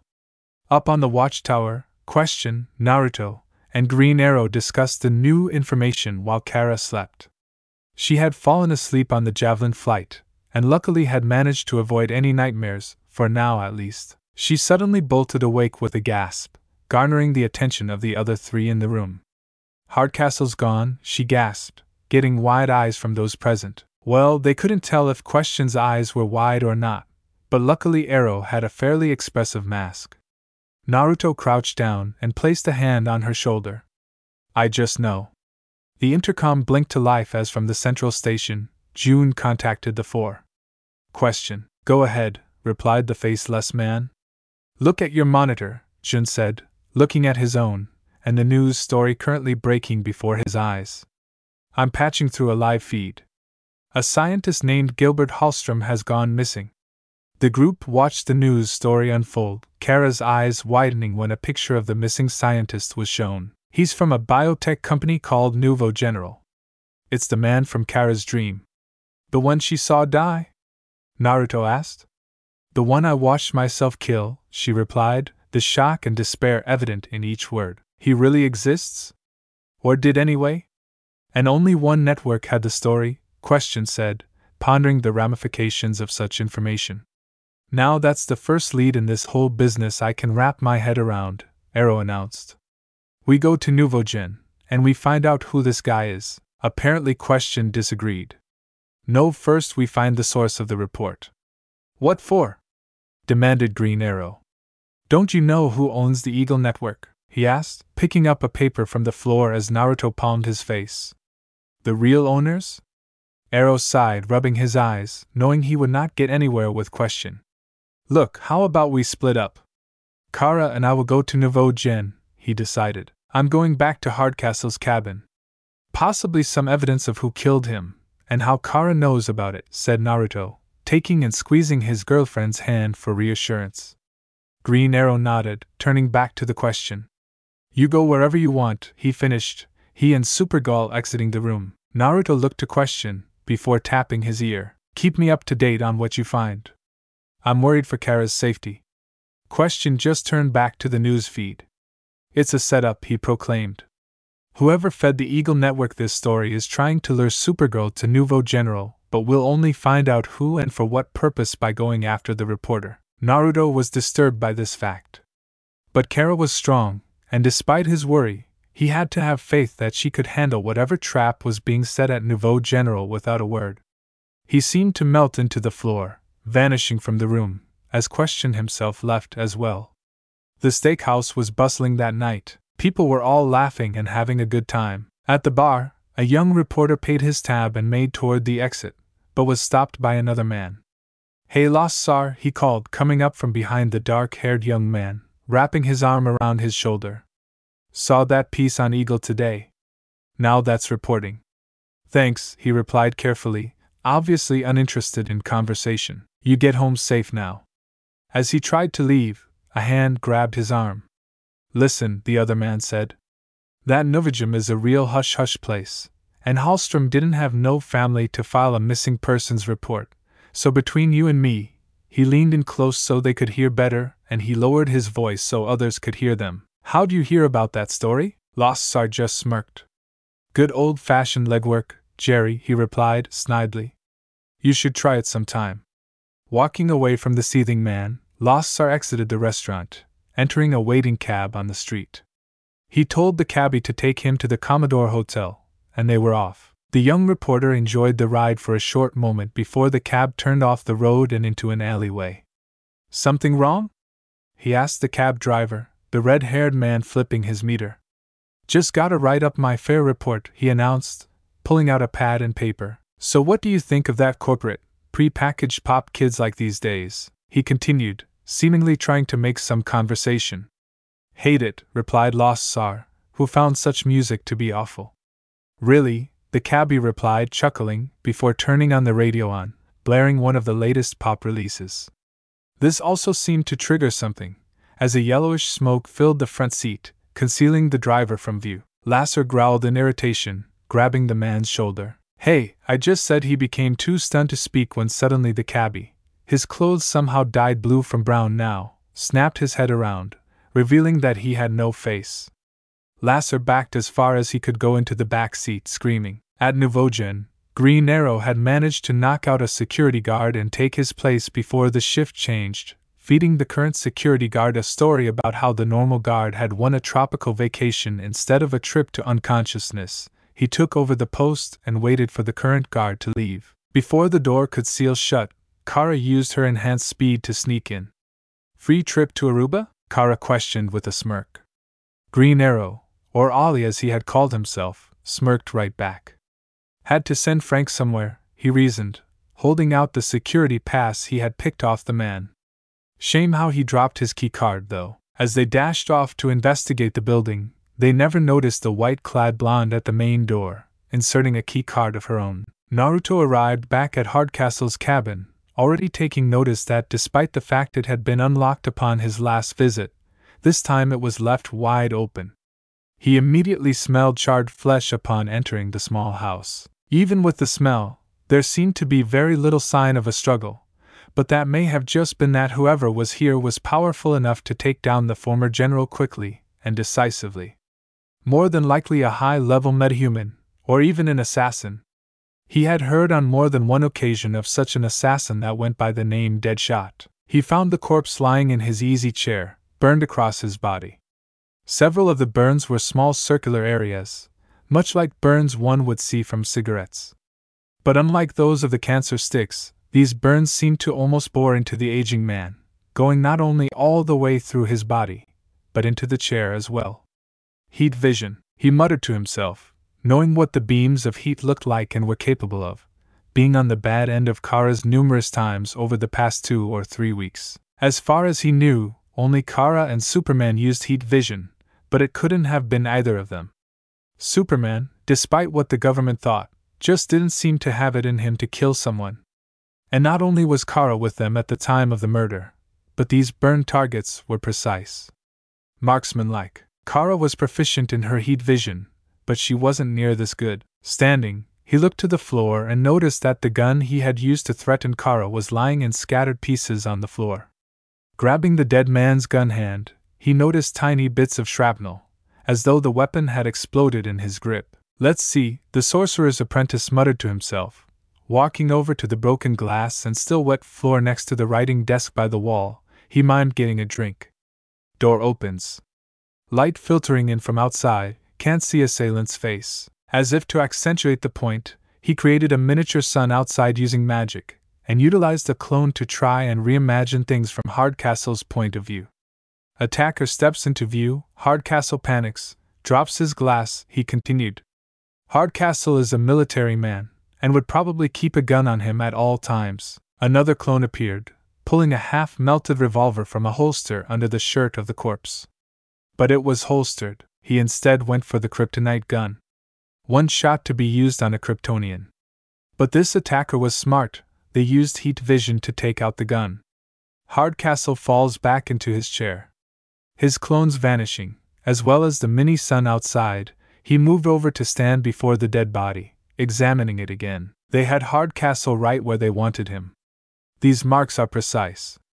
Not just for killing, but for torture. They wanted information before killing the general. Standing up, he stroked his chin. Kara said she killed Hallstrom using heat vision in her dream. Hallstrom worked for a genetics company, not the military though. But at what Hardcastle says is true, perhaps the government was in league with Nouveau General. If Cadmus was in league with Nouveau Gen, perhaps they were breeding a living weapon, a Kryptonian one by the looks of things. But who did they decide to clone? He already knew the answer, and a sickening feeling washed over him. Superman would be the ideal choice, but hadn't Lex Luthor done that already? Yes, and it was an utter failure. Superman's DNA was too complex for one man, and his failed creation, known in Metropolis as Bizarro, had destroyed the other incomplete clones as well as Luthor's genetic samples of the Man of Steel. That only left one logical choice. Quickly transforming into smoke, he shot out of the cabin through the chimney, flying as fast as he could to Nouveau. General Supergirl could face a lot of tough opponents, but he wasn't sure she could face herself.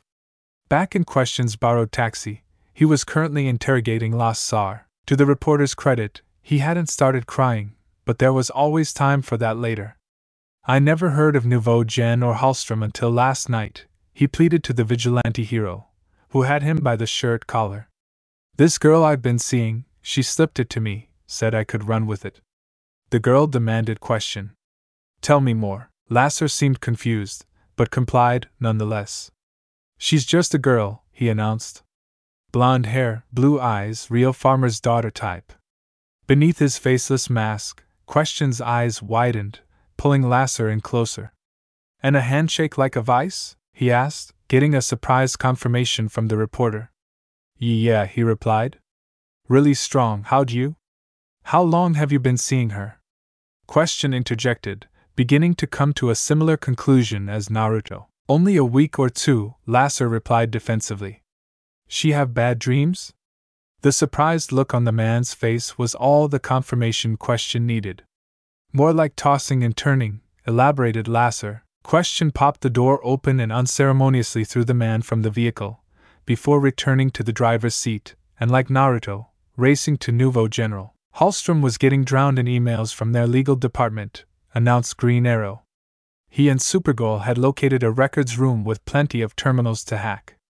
Sounds like they were scared he was gonna blow the whistle on something. Doesn't say what.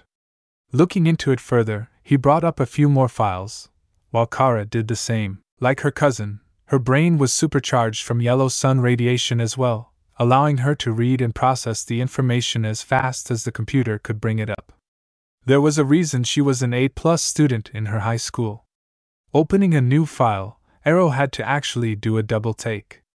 I don't believe it, he exclaimed. That crazy old Hardcastle was right. These guys claim they're splicing heartier tomatoes. But really, they've been experimenting with metahuman DNA. Not just any DNA, Kara replied, shocked and angry. My DNA.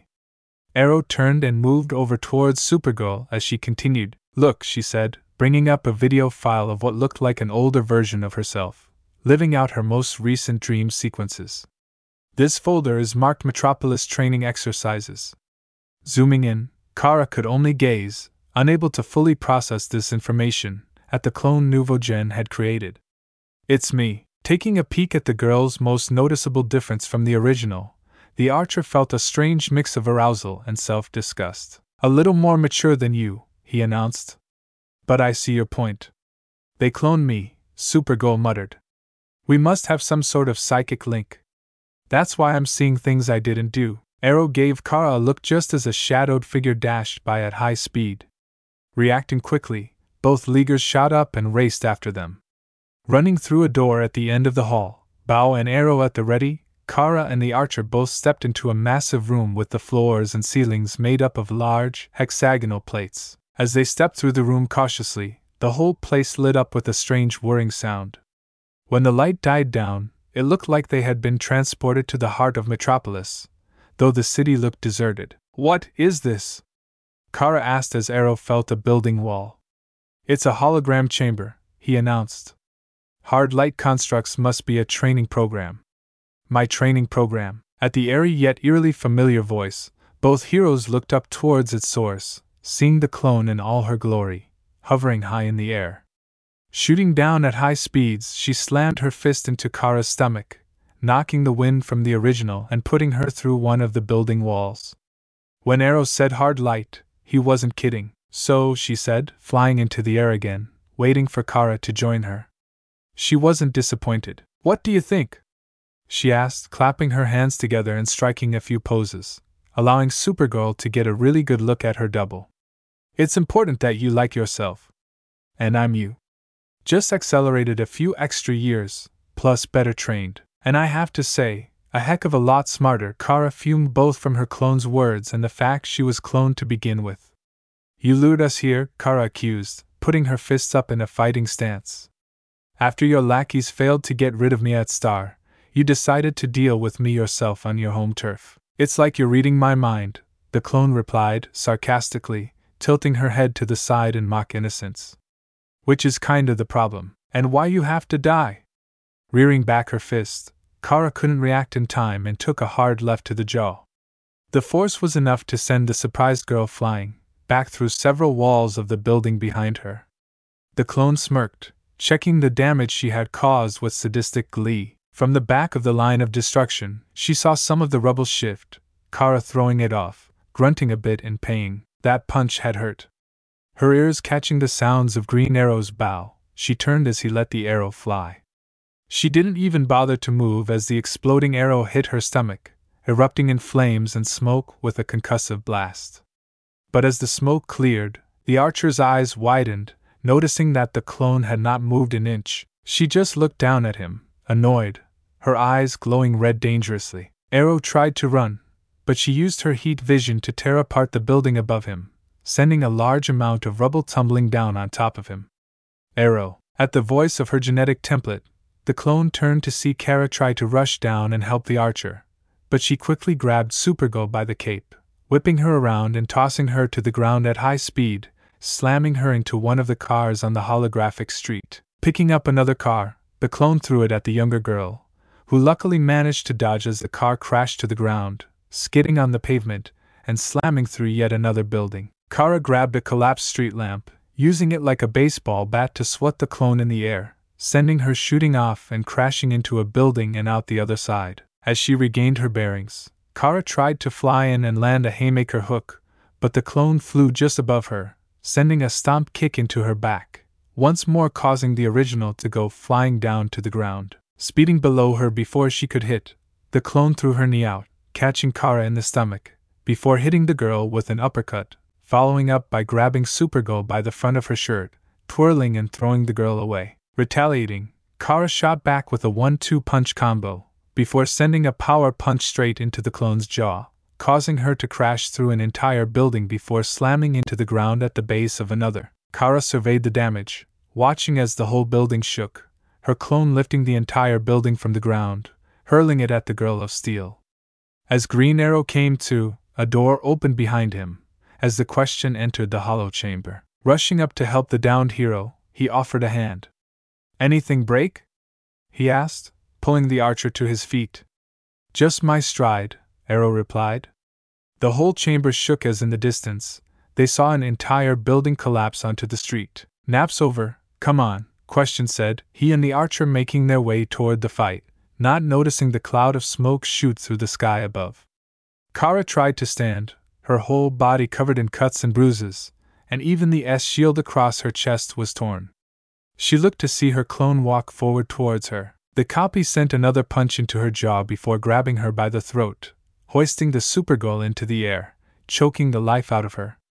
Like looking in a mirror, isn't it? Her clone mocked. Only I'm bigger and better. Maybe, gasped Kara.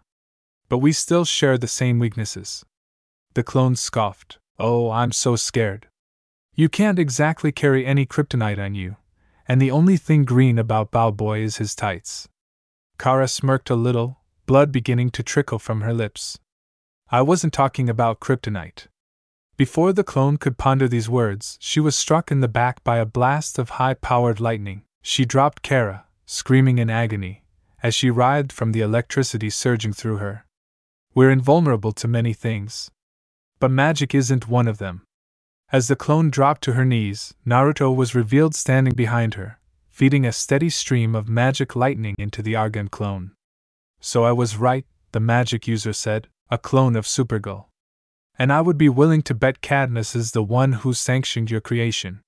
Utilizing whatever strength she could muster, the clone quickly turned and shot at Naruto, slamming her shoulder into his gut before he could smoke himself. Naruto gasped as several of his ribs cracked, and Kara watched almost in slow motion as he was sent flying backwards, ripping up the pavement as he skidded across the street.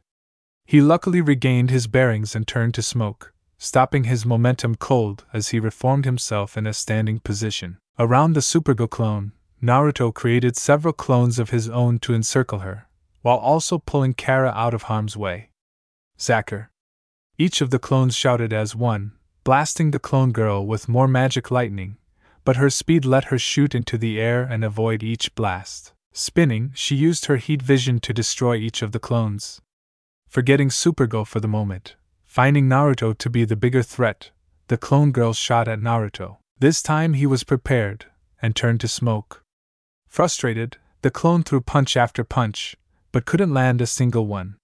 She tried to slice him with heat vision, but the smoke broke into two pieces, forming behind her before again striking her in the back with magic lightning, slamming her into the ground. Coming in from the air, Kara landed a super-powered punch on her clone, knocking her back.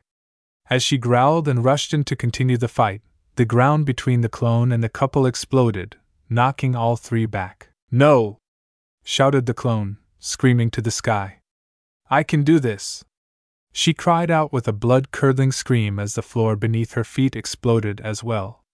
Kara tried to save her, but Question grabbed her arm. "It's too late," Naruto told his girlfriend, he and Arrow already running for the door. Kara begrudgingly accepted that fact and grabbed the faceless detective, flying him out of Nouveau Gen while Naruto pulled Arrow into the shadows, emerging about half a mile away. They watched Kara and Question break through the roof of the exploding building, landing next to them in time for them to see the entire place go up in flames. Naruto pulled his girlfriend into a strong embrace. Kara spoke to Hamilton over the Watchtower comm channel. "We searched what was left of the place, but we never found the clone." "Maybe there was nothing to find," Arrow reasoned. "Or that's what they want us to think," Question said, stroking his chin as Naruto wrapped his arms around Kara's waist. "I'm just glad you're okay, Supergirl," Hamilton replied. "Professor," Kara said, worry in her voice, as well as hints of doubt. "To make this clone of me, they'd have needed a DNA sample. Is there any chance it came from your lab?" "No, we always destroy genetic material after surgery, it's standard procedure," Hamilton said. "Okay," Kara said. "Thanks, Professor." Hanging up the phone, she turned around and placed her head on Naruto's shoulder. This whole ordeal had made her feel vulnerable. So violated. Shadow stepping out of Question's room and into Kara's, Naruto motioned Supergirl to her bed. "Get some sleep," he said, kissing her forehead. "No more clone, no more nightmares." He laid the Argon girl in her bed, pulling out the stuffed cat he had given her. As he was about to leave, "Stay with me?" Naruto quirked an eyebrow, as she continued, "I've kinda gotten used to waking up with you around and I like having you close." Naruto smiled and stroked her hair, moving into her bed with her. Wrapping his arm around her, she rolled over and laid her head onto his chest. Fearing no nightmares, and wiped out from the whole ordeal, she fell fast asleep. Naruto squeezed her tighter in a sort of one-armed hug, before deciding he could use a nap himself. He just hoped he wouldn't have to explain an awkward situation if Superman decided to stop. Naruto created several clones of his own to surround the Supergirl clone. Using the distraction, he also managed to pull Kara out of harm's way. "Zacker!" Each of the clones shouted as one as they blasted the clone girl with more magic lightning. But with the girl's speed, she shot into the air, each blast missing as she spun around them as if dancing. With another spin, she shot out her heat vision in an arc, which promptly destroyed the clones. Her eyes scanned the area. She found Naruto to be the bigger threat, while forgetting all about Supergirl. Finding her target, the clone shot at Naruto, But Naruto was prepared this time as he turned to smoke just as the punch struck. The clone growled in frustration as she threw punch after punch, but not one landed. Just as she threw another punch, she decided to surprise him with heat vision. But she didn't count on the smoke breaking into two clouds, with one forming behind her. Before she could react, magic lightning struck her in the back and slammed her into the ground. Kara flew above her target. With a burst of speed, she flew straight downwards like a missile, her fist outstretched. And just as her clone got back to her feet, the punch connected. A shockwave of wind sprung up from the punch. Kara growled as she rushed in to continue the fight, but before either could react, the ground exploded between the three and sent all three back. "No!" the clone screamed to the sky. "I can do this!" She cried out once more with a blood-curdling scream just as the floor beneath her feet exploded. Kara tried to save her, but Question grabbed her arm. "It's too late," Naruto told his girlfriend. He and Arrow were already running for the door. Kara begrudgingly accepted that fact and grabbed the faceless detective and flew him out of Nouveau Gen while Naruto pulled Arrow into the shadows. The shadowed figures watched the footage of the fight between the heroes and Supergirl clone. They examined every detail of the battle for any vulnerabilities. "What do we know about the Magic Kid?" Waller asked as she looked to the other Cadmus heads. The video paused, and began to replay a close-up of Naruto. One of the other figures slid a folder to her. Without wasting a beat, she picked it up and flipped it open. "Not much," announced one of the other heads. "All we know is that he studies magic under Dr. Fate. He's registered in the League's roster as Fate's partner and apprentice." The figure paused, and she heard an annoyed sigh. "This was our worst possible matchup against Galatea. Kryptonians are invulnerable to a good many things, but magic is not one of them." Waller closed the file and placed it back on the table. After a moment, she turned to the head of the Magical Research Division of Cadmus. "We all knew that already," she said.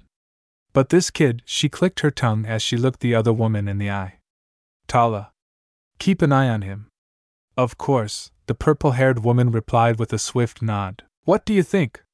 Red dress or white?" Kara asked Barbara.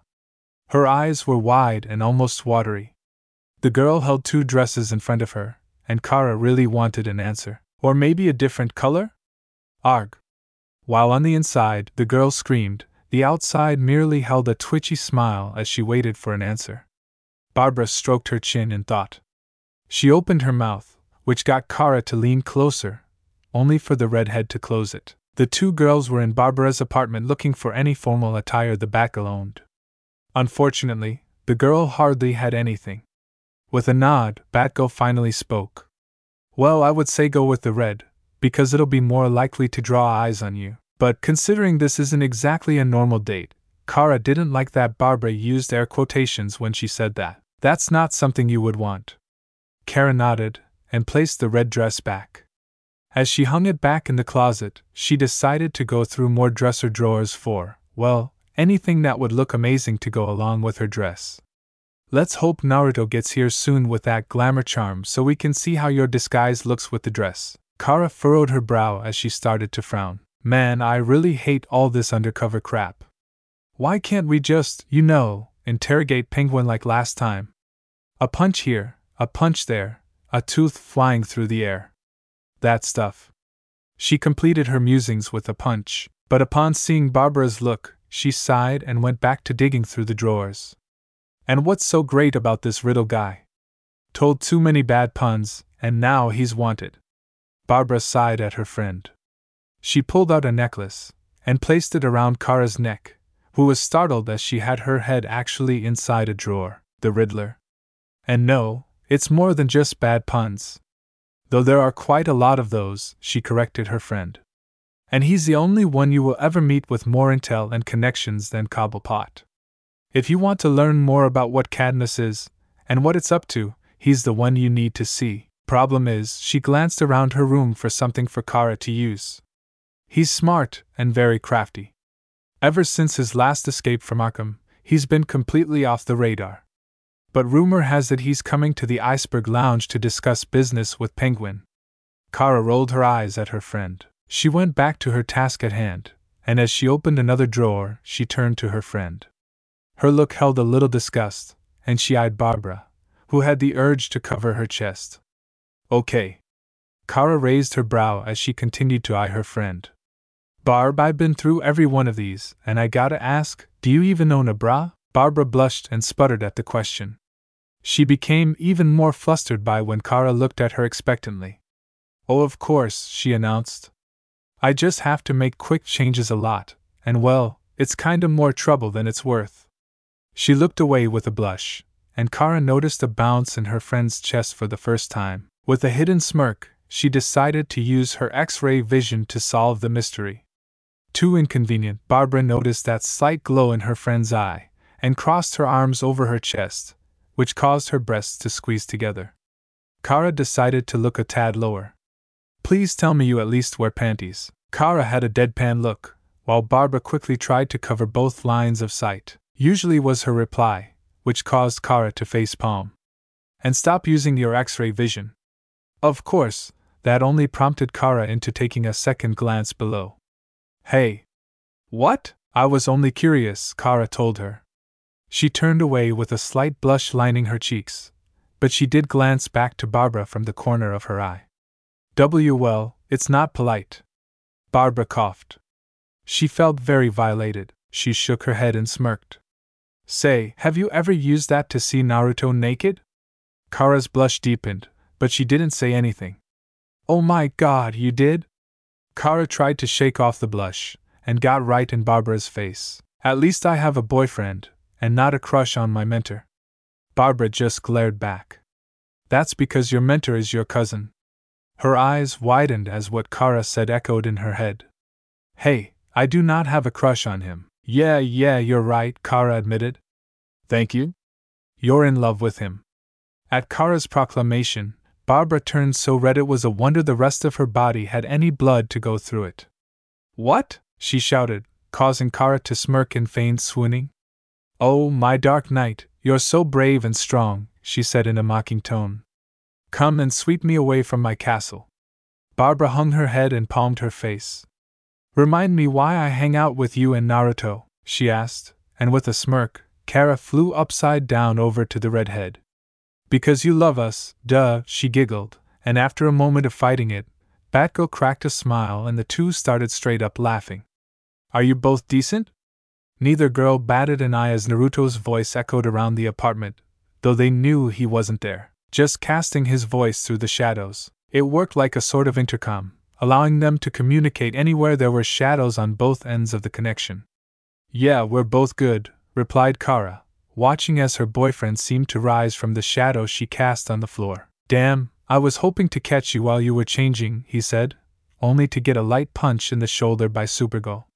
Though the term lightly was somewhat relative. Hey, remember me? The guy without invulnerability? Don't be such a winner. Kara laughed as Naruto rubbed his shoulder, mock glaring at her. I have feelings, you know. You'll get over it, announced Barbara, giggling at the situation. Oh yeah, these two were made for each other. Do you have it? Naruto just sighed and held up a golden bracelet. One glamour charm for one lovely lady, he replied, handing the bracelet, studded with diamonds, to Kara, who repaid him with a deep kiss, which only served to increase Barbara's giggling. When the kiss ended, Naruto seemed out of it for a moment before regaining his senses. Anyway. Did you two come up with a plan for getting to Riddler without causing a scene that will alert the whole of Gotham's underworld? From what I hear, most of the criminals around here would love nothing more than to snap his scrawny neck, then bash in his skull with his own cane, and the majority of them are currently at large after Joker's last breakout. Why is he so unpopular around here? Asked Kara, honestly confused. Among the many villains in Batman's rogues gallery, Riddler had come closer to most to actually managing to end Batman's career and his life. She didn't know a whole lot, but she understood that he was smart. Really smart. Perhaps even bordering on Batman's own level of intelligence. So why did so many criminals hate him? Riddler is smart. Too smart for his own good, Barbara replied. Everyone knows that he has dirt on nearly everyone with a public identity, at least in Gotham. Luckily, Bruce has countermeasures in place, a lot of them. to prevent our identities from being learned, Naruto raised a brow. Well, let's just hope nobody else knows he's coming, or we're going to be in a load of trouble. And you're sure that he's going to be there tonight? The thug nodded, not saying a word, knowing exactly what his boss was capable of. The shadowy figure seemed to contemplate this for a moment, before standing, and simply waking toward the door, the light revealing his face, his mask. It was time to show the Riddler that you do not attempt to blackmail terror. The Scarecrow was going to give the scrawny bastard something to be truly afraid of. Nobody flinched as the agonized screams broke the silence of the room. They weren't exactly uncommon. It was, after all, the boss's favorite means of getting information. In fact, they would be lying to say they didn't derive any enjoyment from it at all. You needed to be somewhat sadistic to work for the man they worked for. The man was tied to the chair, and had blood leaking from his mouth. His hair was disheveled, and his face was covered in bruises, swollen on one side. The tattoo on his shoulder, uncovered due to having his clothing removed, sans underwear, revealed him to be employed by the Penguin. The man heard the click of a switchblade and felt the cold steel trace his neck as his interrogator circled around him like some sort of shark. Clad in a very expensive-looking white suit, his assailant bent down and forced his chin up to make him look him in his face. A face that was, except for the eyes, completely covered by a black, almost skull-like mask. Now, he said, you got about 15 seconds to tell me about this meeting your boss is having, before I carve your left eye out of your skull. A soft, metallic ring seemed to sound every few seconds, causing the men to sweat bullets as it came closer and closer. Something had put the boss in a severely good mood earlier, and that usually meant they were going to be in a gunfight shortly. Or worse yet, a fight with the Batman. The door to the boss's office burst open suddenly, and between the light and shadows, the already off-putting Harvey Two-Face Dent was thrown into sharp relief. The metallic ring, as it turned out, was his coin, which he idly flipped as he walked up to his henchmen and growled darkly, "Put on your best suits, boys. We're going to have us a night on the town. First stop, the Iceberg Lounge. I hope you realize the predicament you place me in, my twisted testament to the timeless tricksters." Edward sighed. Penguin, always with the dramatics, and the alliteration. The umbrella pointing to his nose he could do without, but business was business. He clicked his cane on the floor of Penguin's office and sighed. Don't you roll your eyes at me? Oh, king of question marks, here I am, attempting to run a respectable business, and Penguin suddenly found his umbrella gun swatted away, and the tip of Riddler's question mark came tickling his monocle. Riddle me this, Ozzy. Why does a bat go after a bird? Cobblepot groaned. Did everything have to be so convoluted with Nigma? No guesses? Too bad. The answer is that he doesn't have to. He has a supergirl and magic boy do it for him. Scowling, the shorter man nodded, before cleaning his monocle. Ah yes, so you heard about my run-in with those two petulant, pint-sized pests. He grumbled, moving behind his desk to sit facing the smirking man in the green suit.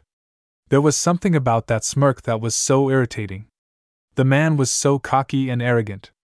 While he did have quite the reason to be, it still ruffled his feathers, metaphorically. What of it? You see, Nigma went on, I'm running an operation here in town. Can't tell you what it is. Plausible deniability, of course. You are a respectable businessman, after all. I merely find myself in need of a distraction to keep the Dark Knight off my true objective. And I think the Justice League's newest recruits fit the bill quite nicely. Now Penguin was intrigued. Go on. He pressed, waving his webbed hands in anticipation. If Riddler was interested in them, it would mean that no matter what, the two of them were going to be in a world of trouble, and that would mean many a laugh for the bird-themed baddie. I could place those miscreants into a nice little situation that would not only serve to distract the bat, but in the event that they're as dumb as the pictures make them look, it will also keep them out of your hair. Permanently, Edward sighed, dropping back into his seat, twirling his cane alongside. But while my info wells are overflowing, I find myself, lacking in the monetary department. You supply the funding for my puzzles, I place your annoyances as death traps, and I'll cut you in for 10% of the profits from my endeavors. Penguin stroked his chin, finding the whole thing rather intriguing. Like all investments, there were risks, of course, but the Riddler was a genius, and so long as the Bat was kept busy. Pouring 2 glasses of wine, the stout little man handed one to Nigma, taking a sip himself. I want 30. Riddler raised a brow, but smirked nonetheless. 15, he countered. 25, fired back Penguin. 20, and I'll throw in any toys that manage to kill a cape. Keep it for a trophy, or you can sell it for a hefty price. I'm sure something that oft Supergirl could fetch several 100,000, Nigma said, sipping his wine contentedly. Penguin thought on it for a moment, before holding out his hand, which Nigma took. Naruto whistled, slightly impressed, as he took a few steps into the Iceberg Lounge.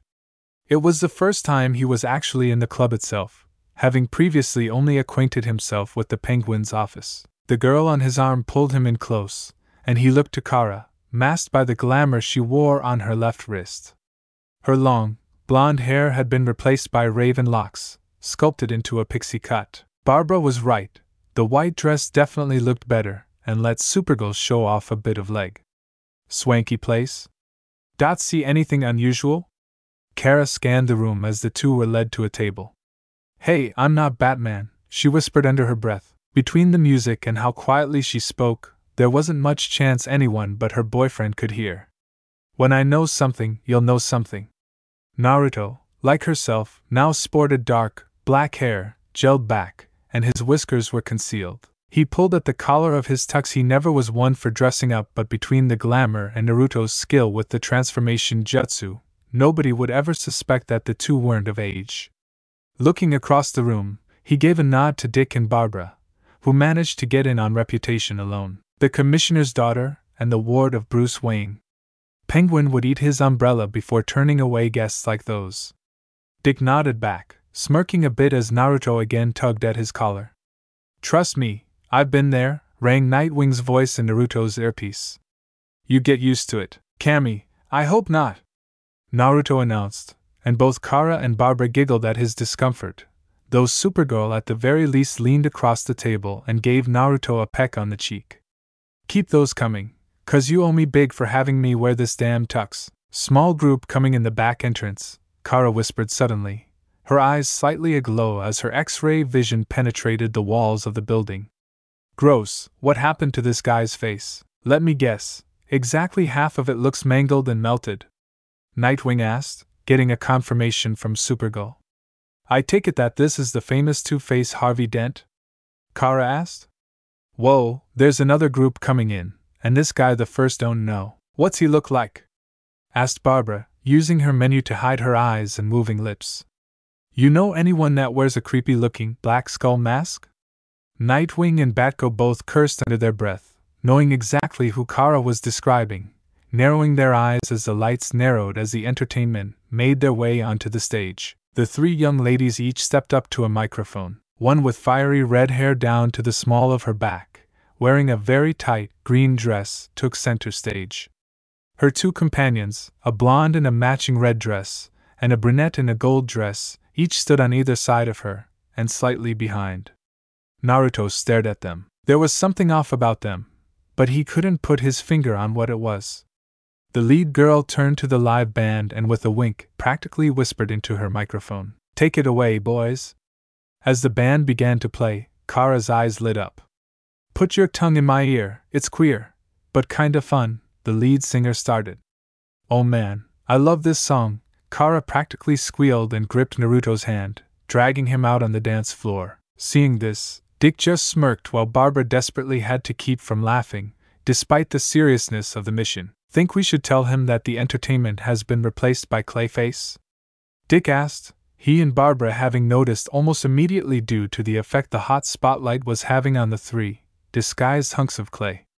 Barb looked down at the dancing couple, hidden in plain sight, then back to the 3-in-1 baddie. Let him dance for a bit. Karis probably spotted their lack of bones with her X-ray vision, she replied. I'm more concerned about Black Mask.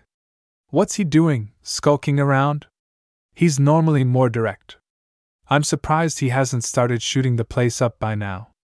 Dick just shook his head. He does that, and not only does Nigma go running, but his gang goes to war with Cobblepot. Siones is a hothead, not an idiot. Barbara just nodded, finding the deduction reasonable. Still, that's a lot of guns. Maybe Bruce and Wonder Woman should have gone in instead of us four, she replied. Kara can hold her own, and Naruto can do his smoke thing, but there's a lot of people here, us included, who could get caught in a crossfire. Then let's not get caught in it, Dick said simply. Batman and Wonder Woman are staking out the museum down the street. A tip about Gang planning to steal the Rosetta Stone while it's in town. Barbara raised her eyebrow in confusion. What would they want with the Rosetta Stone? She mused, prompting Dick to shrug his shoulders. Any idea on how to clear the room? Asked Nightwing, before his eyes widened in alarm at the sudden scream.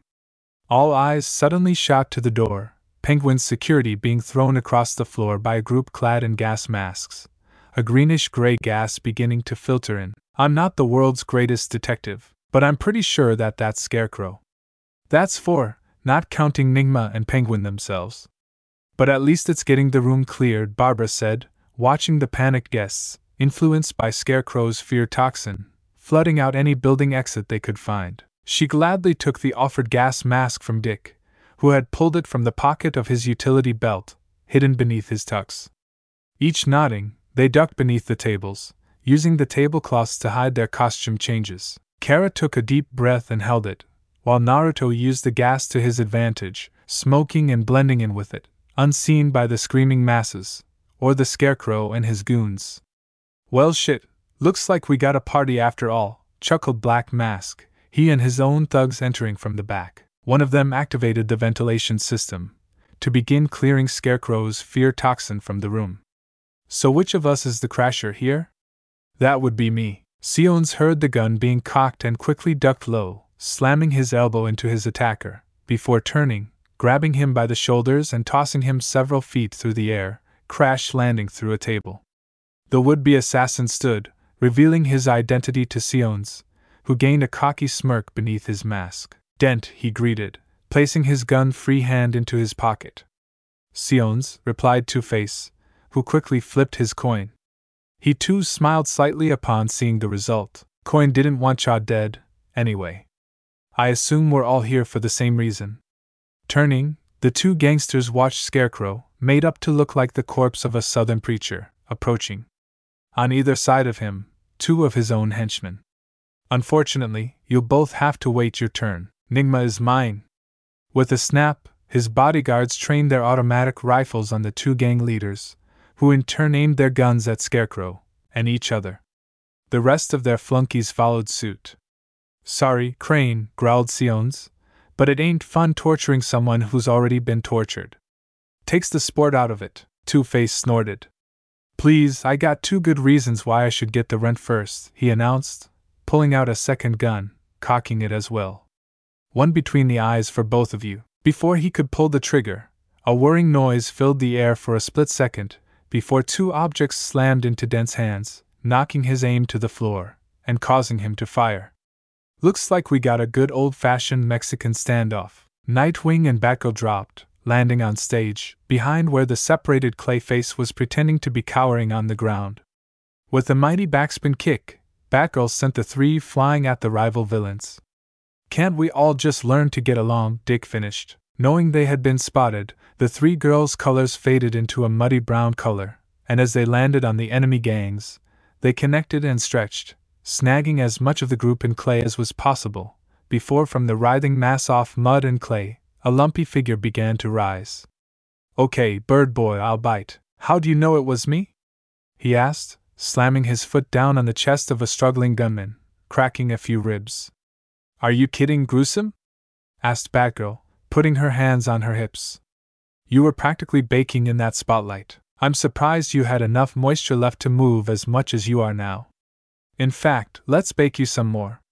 Clayface screamed in agony as within a split second of the voice, he was engulfed in a searing heat. Turning, he took a step back as he came face to face with the glowing red eyes indicating Kara, her glamour removed, was using her heat vision.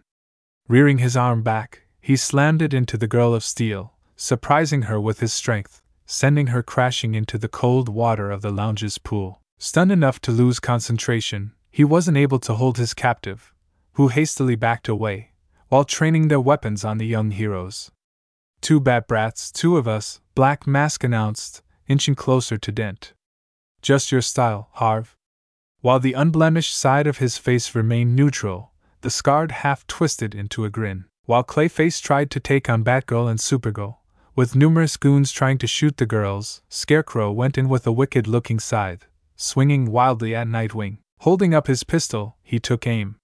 Hearing the gunfire and screaming from his office, Penguin's eyes narrowed. "It would appear that a few of our old acquaintances have learned you were back in town, Eddie," he announced, slinging his umbrella over his shoulder like one would a rifle. "And they seem to be fairly upset with you. I do hope they don't cause too much damage to my little nest egg." "Indeed," replied the Riddler, "they're actually here a bit later than I would have thought. Though that being said, my name is Nigma, not Fugate." Sitting down, leaning forward on his cane, he smiled. "I'm sure our guests of honor will arrive soon, if they are watching you as closely as I suspect they are. But for now, perhaps you should go out and entertain." "Indeed," Cobblepot replied, echoing Riddler's sentiment from moments before. If either noticed the smoke begin to drift in from the ventilation duct, they certainly paid it no mind. Once Penguin had left the room, the smoke had collected and solidified, leaving Naruto standing right behind the questioned king. Soon enough, Riddler had a kunai at his throat, and a smug Naruto, smiling beneath his mask, leaning in over his shoulder. "Edward Nigma, I presume?" he asked, half expecting the suited man to wet himself. But alas, no such luck. At most, the man just fidgeted with his cane. "And I suppose you're the great apprentice to Dr. Fate? The very boy who threatened to carry my business partner into space?" At the question, Naruto just nodded. "Riddle me this, then," Riddler continued in an almost sing-song voice. "What's the difference between you and Batman?" Before he could answer, a sharp stinging was felt in his thigh. Leaping back, he watched Riddler stand as the room began to swim. "No clue." Typical Riddler sighed. "The difference is, while it pains me to admit it, at least he's quick to see the point." To punctuate his sentence, he held the tip of his cane close to the disoriented boy's face, showing him the retractable hypodermic needle dripping some sort of liquid. Acting quickly, Naruto attempted to smoke himself, but it did him no good. He managed to get his hands and most of his right arm to go, before losing his concentration. "What the hell did you do to me?" he slurred out, dropping to his hands and knees. Riddler twirled his cane, before cradling it beneath his arm as he walked up to the boy, gripping his hair and pulling his head up to look him in the eyes. "Just injected you with enough tranquilizer to take down a bull elephant. The sedation no doubt is keeping you too out of focus to dematerialize, yes? And even if it was not, you'd be stuck as a cloud of smoke for a while. Being in your bloodstream, I'd imagine it will stay there even through the process of transforming to smoke and back again. You're a bastard," the magical ninja spat, before the darkness claimed him. Once Naruto was out cold, Riddler, for good measure, gave him another shot. Any ordinary man would have been on the floor well before even realizing they were injected. Not only was this kid magical, he was strong, but he'd make good bait. Both Two-Face and Black Mask stood back to back, fighting off Scarecrow's men, while simultaneously dodging thrown projectiles from the two vigilantes. Supergirl wasn't much a problem, as she was busy dealing with Clayface. Most of their own men had been knocked out early, Nightwing and Batgirl working in perfect tandem. Scarecrows, however, had been given injections to boost adrenaline, allowing them to ignore pain and continue fighting. Taking cover, needing to reload, the two made small talk. "Two Ruger double-action .22 LRs. Very nice. I take it you're a Russian roulette kinda guy?" asked Siones, peeking out from cover, but ducking back down to keep from taking a bullet. His assailant couldn't get another round out, after Nightwing threw one of Two-Face's remaining men into him, causing their heads to smash into each other. "Only when the odds are 50-50, he replied, finishing reloading, snapping the chamber of his revolver back into place, ducking further as yet another gang member went soaring over their heads. "Why the hell have we never worked together before?" mused Siones, firing a round into the left shoulder of one of Scarecrow's goons. "I dunno," replied Dent, voice dripping in sarcasm. "Could be that you had a $5 million hit out on me back when I was still the D.A. Firing both guns at once, the two-tone man struck both feet of another one of Crane's men. Boy, can you hold a grudge? Siones chuckled. He prepared to fire a few more rounds, when an explosion rocked the room.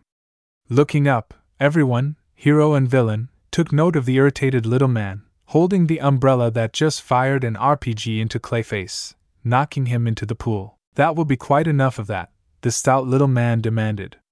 It's already going to cost a pretty penny to properly pay for damages. All of you out? Not so fast, Ozzy, Two-Face demanded. Where's Nigma? Penguin pulled out his monocle, whipping it clean on a rag. How exactly should I know? He came here to attempt to procure funding for his endeavors, but by now, he's long gone.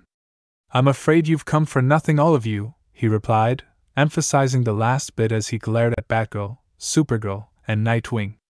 If you leave now, I'll forget the whole thing. Otherwise, I'll be forced to call the police. Growling, the three leaders collected their wounded before limping out. That includes you three, Penguin announced with a sneer. We're waiting for someone, Batgirl responded, though Kara was just looking confused, her X-ray vision active. Guys, Naruto's gone, she said. I can't see him anywhere in the building. Naruto, come in, Nightwing said, trying the comm link before shouting in pain and ripping the device from his ear. Kara could hear the high-pitched signal being broadcast, meaning his comm link was being jammed. And he hadn't used the shadows or his clones. Something's wrong, Kara announced, shooting past Penguin, much to his displeasure, to enter his office. The only thing out of place was a toppled chair. Where are you? She whispered to herself. The end. Thanks for listening to my video. Don't forget to like, share, subscribe and comment below your favorite part. Sayonara, see you in the next video.